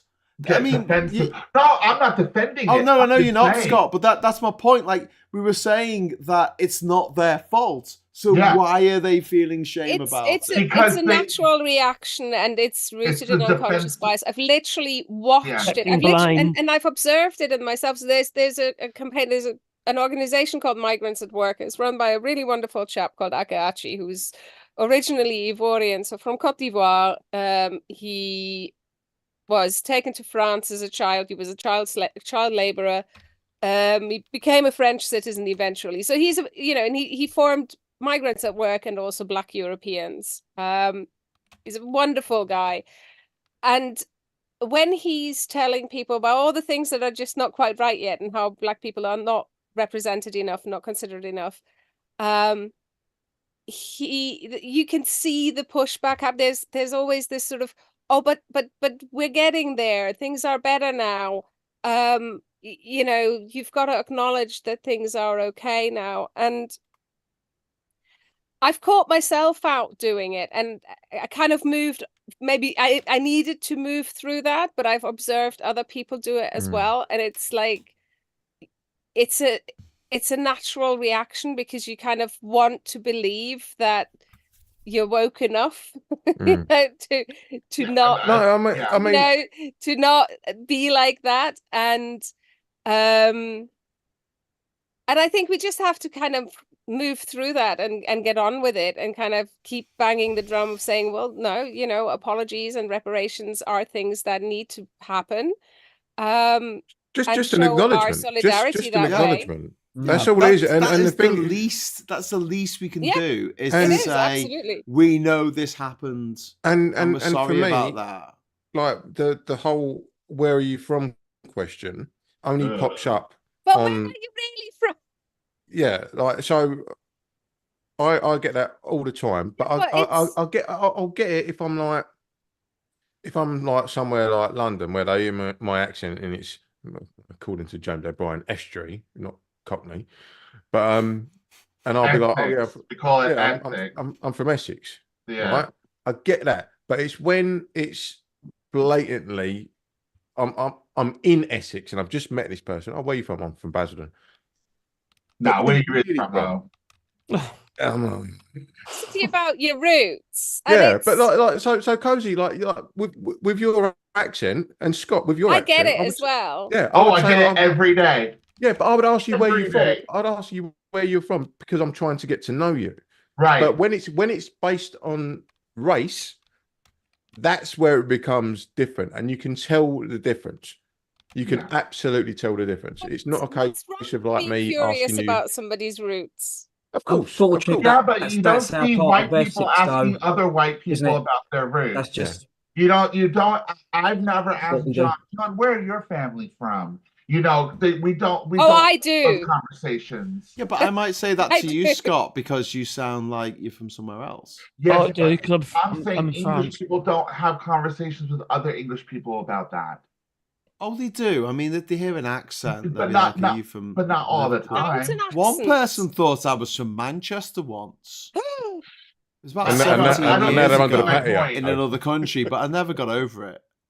We don't do it in the way that white people do it to people of color. There are some families that are acknowledging like the Trevor Lands and the Gladstones. You've got the heirs of slavery. They're calling out for reparation payments. Mm-hmm. Yeah. Which there are some families out there, and there's nothing wrong with acknowledging. I think we should. But there's a lot more needed. The thing that jars people about reparation payments is people go, "Well, why should they get money?" And then that I don't want to pay. That highlights the racism in itself. Why should they get money? And because I didn't do it. So why are they getting money? What when I get into an Uber and the guy who's driving the Uber or the woman who's driving the Uber is obviously not from the UK, I want to know where they're from to have a chat about it because I've probably been to their country unless they're from Greenland. And so I'm not asking that question, where you from, out of a sort of, condescending, you're not British kind of way. I'm asking it because I'm genuinely interested in their life and where they're from and their story. But if their response to that question is, I'm from Newcastle, I'm from Durham, that's it. That's the end. I don't go, where are you really from? Where are your ancestors from? Because they obviously don't want to have that conversation. But exactly. The thing is, I found certainly since Brexit that question is not as value neutral as it used to be. Yeah. I think you're absolutely right. It's more loaded. Yeah. But didn't one of the royal family, not royal family, oh crikey, somebody in not in the royal family, but in who worked in the royal family. It was like a maid for the Queen, wasn't it? Something like that. She was a lady in waiting. Where are you really from? She asked about like 6 or 7 times. Yeah, she did really overcook it. Yeah. So you like if someone says that to me, though? No, but the recipient didn't she got all the negative press. Yeah, she got all the shit. She got all the shit. Megan got the shit. Yeah. And the thing for me is like, if I say like, someone says to me, where are you from? Basildon. And then someone presses me, but where are your parents from? I'm like, what's that got to fucking do with me? Yeah. You know what I mean? I was born in that fucking hospital up the road there. I know nothing but Basildon. So why are you asking me? Same token. You should get out. You should get out. You're not, you're a black man. But you're not the irony is you do not come with the history of a black man. Isn't it? No, but John, if me and you was if me and you was in a cab and the geezer asked me where am I from, and I said Basildon, and they didn't ask you, I'd be like, oh right, okay, that's what I'm saying. Well, exactly. But Wayne, do you find that it's the Basildonians, as they get called, they're the ones that do that more often, even though you're bloody from there? Because look, I'm local and I get that a lot. My son is in uni at Basildon and right by the hospital, funny enough, as well. Yeah. The new uni building. Anyway, but you just get. I mean, I've known Basildon all my life, and you just get those undertones, don't you? And you just I mean, it's like in the town, because obviously been here 42 years now. People know me. People know my face. Like, people wouldn't say that around here, but as soon as I venture out, I'll go Billericay or Wickford. Oh, Billericay, bloody hell! Yeah, like Brentwood or something. Yeah, is that a place in Essex? That's where Gavin's from. Billericay. It sounds like somewhere in Ireland or like a mythical place that only appears once every century in Scotland. We're going to Billericay. Billericay. There you go. There's a place in Liverpool called Fazakerley, which I absolutely love because it's the best thing to say in a Scouse accent. There's a place in Essex called Fingering Hoe. Fingering Hoe's great. Fingering Hoe. There's a place down the road from me here in Durham called Pity Me. Like 2 words. Pity me. Like, feel sorry for me. Can I just say, actually, that's so depressing. I heard, obviously, as it's Essex, I've got to say it, Fade and Boys, not Fade and Bois. Just going on the podcast name. No, it is Fade and it should be Fade and Bois, but it is Fade and Boys. Fade and Boys, yeah. Right next to Epping. I'm gonna chip off, because I gotta get up. Oh, thanks, Scott. You're an absolute legend. We'll wrap up in a minute. Happy anniversary, Scott. Thank you. Yes, and Scott, before you go, I'm gonna because I've got so many party poppers. This is for you, mate. You gonna pop one for me? Woo! I popped for you, mate. Thank you so much for coming on, Scott. That was the best cream pie you've ever got. See you next time, kiddo. Take care, mate. Thank you, guys. Have a good weekend. Bye. Love you all. Good night, darling. See you guys later. Cheers. So we're going to wrap up in a few minutes. Well, before we finish, we've got to acknowledge what date it is today. Good Friday.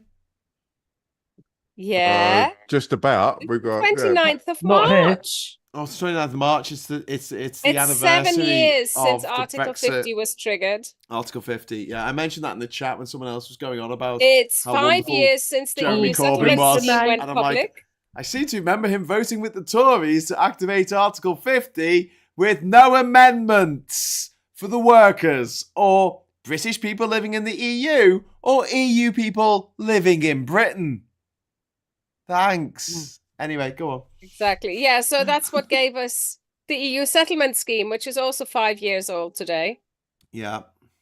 So, and problems with the EU settlement scheme persist. At the moment, 76,000 people can't access their digital status because the server's down. And Really? am I right, Cozy, in saying that there's no paper? There's no No, it's digital status only, and it gets better. So there are some 2 million people who have biometric residence permits. These are non-EU citizens, right? So third country nationals, Commonwealth citizens, whatever. Their cards all expire on the 31st of December 2024. Some of them might have an immigration status that continues after that date. For some of them, the immigration status ends on that date. Why isn't this a sticker in their passport? Well, no, they have a separate card. It's like a little ID card. This is why I'm asking. Why isn't it just a sticker in everyone's passport from the EU? Because the guy who's a Tory donor who produces the plastic cards wouldn't have made a killing. Yeah, but they're done by the individual countries, aren't they? They do have vignette stickers for the for the leave to enter. But leave because, to enter. Well, your that's passport an might oxymoron, isn't it? expire before your leave expires, so you can't have this. So that doesn't work. Plus, you've got to have nowadays. You've got to have a biometric card because you've got to have your fingerprints stored on it. Anyway, but yeah, all of those cards expire on the 31st of December, and a lot of people will have to get a digital status, and they don't know it yet. The Home Office hasn't made a plan yet for how to tell them. We presume that the Home Office will be emailing people on the email addresses they used in their applications, which might be their solicitors. And if they email, they won't tell, it won't say the application number or anything like that. It won't say anything in terms of, are you flashing your carte de séjour? He's flashing his card. Is that your flexible well, I tell friend? you what, I might have digital status, but guess what? because I am also Windrush, I also have a Windrush card. So there you go. That thing is, I don't have to wait. How do you have a Windrush card? You don't look very. How can I say this? Because it applies to any migrants into the UK who arrived before the 31st of December 1989.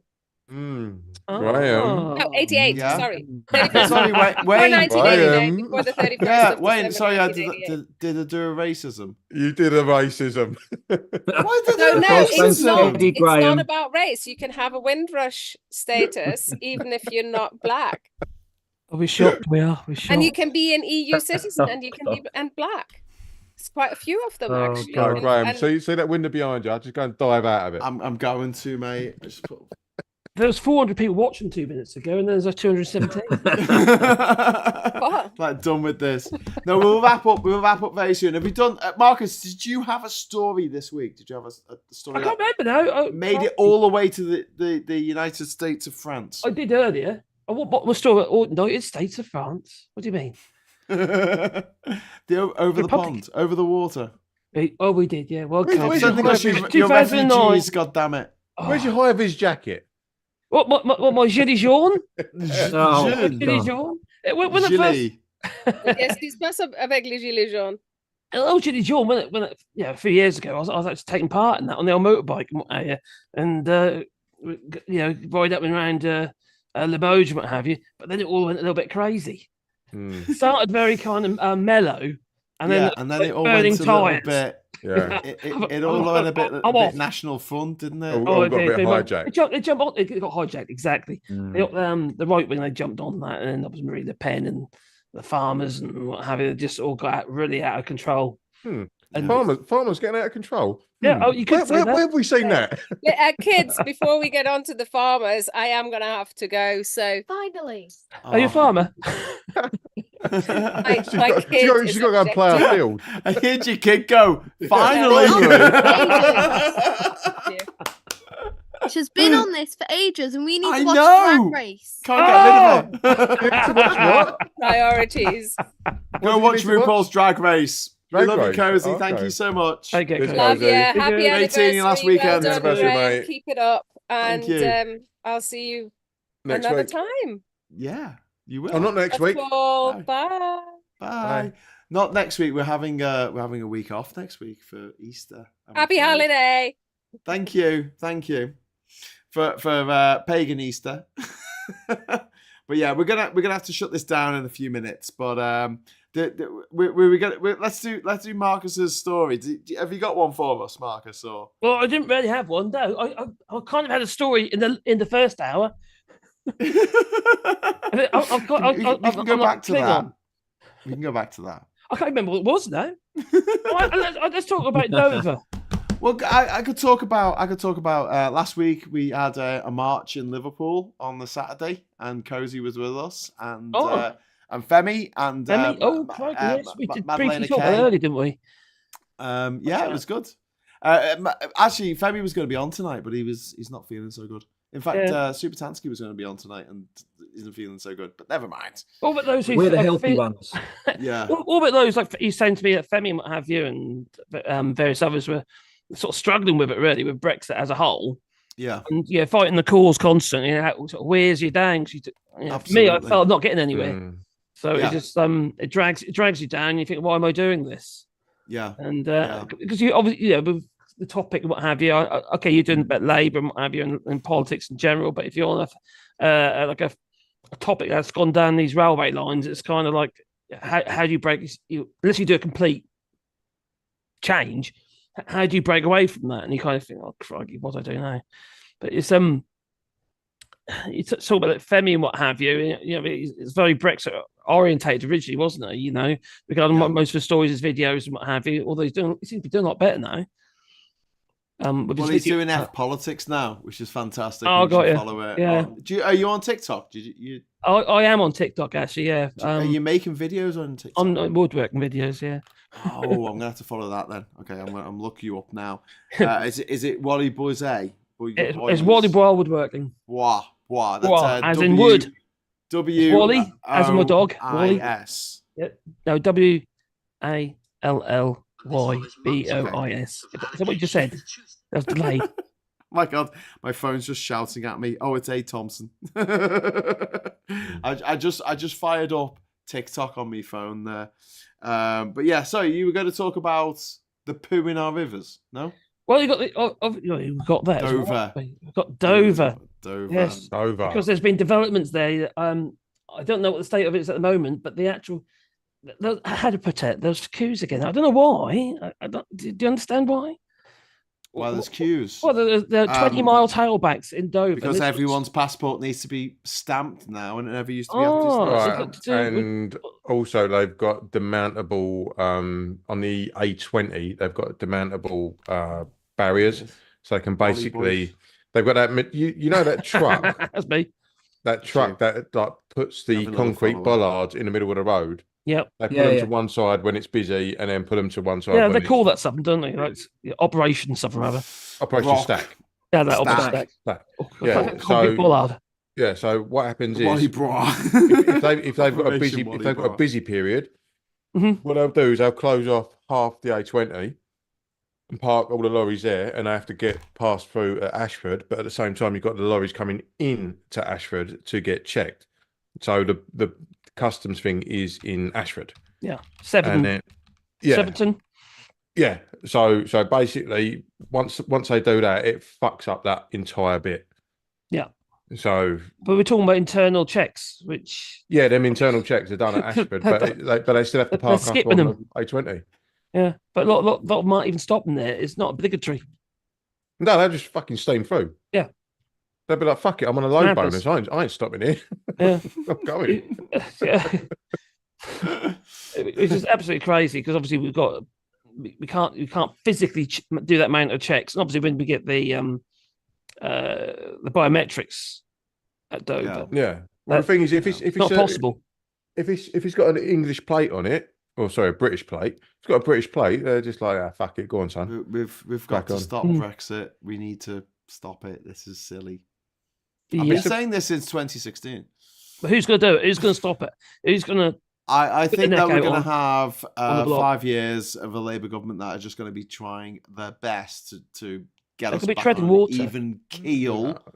And if they can do that, then I'm hoping 2029, when we have our next election, they run on a manifesto of proportional representation, moving ever closer to the EU. I'm hoping there's going to be this this outer orbit of the EU that Macron's put forward about this idea that we could be sort of part of the single market, sort of part of the customs union, but only for certain commodities, which will make trade a lot easier. Also having it's kind of half in, half out, isn't it? Yeah. It is. But this is something. That's a start, though, isn't it? Regulatory alignment. It's something that Moldova and Ukraine and Serbia and other countries that want to get in the EU can join up with without being fully part of the EU.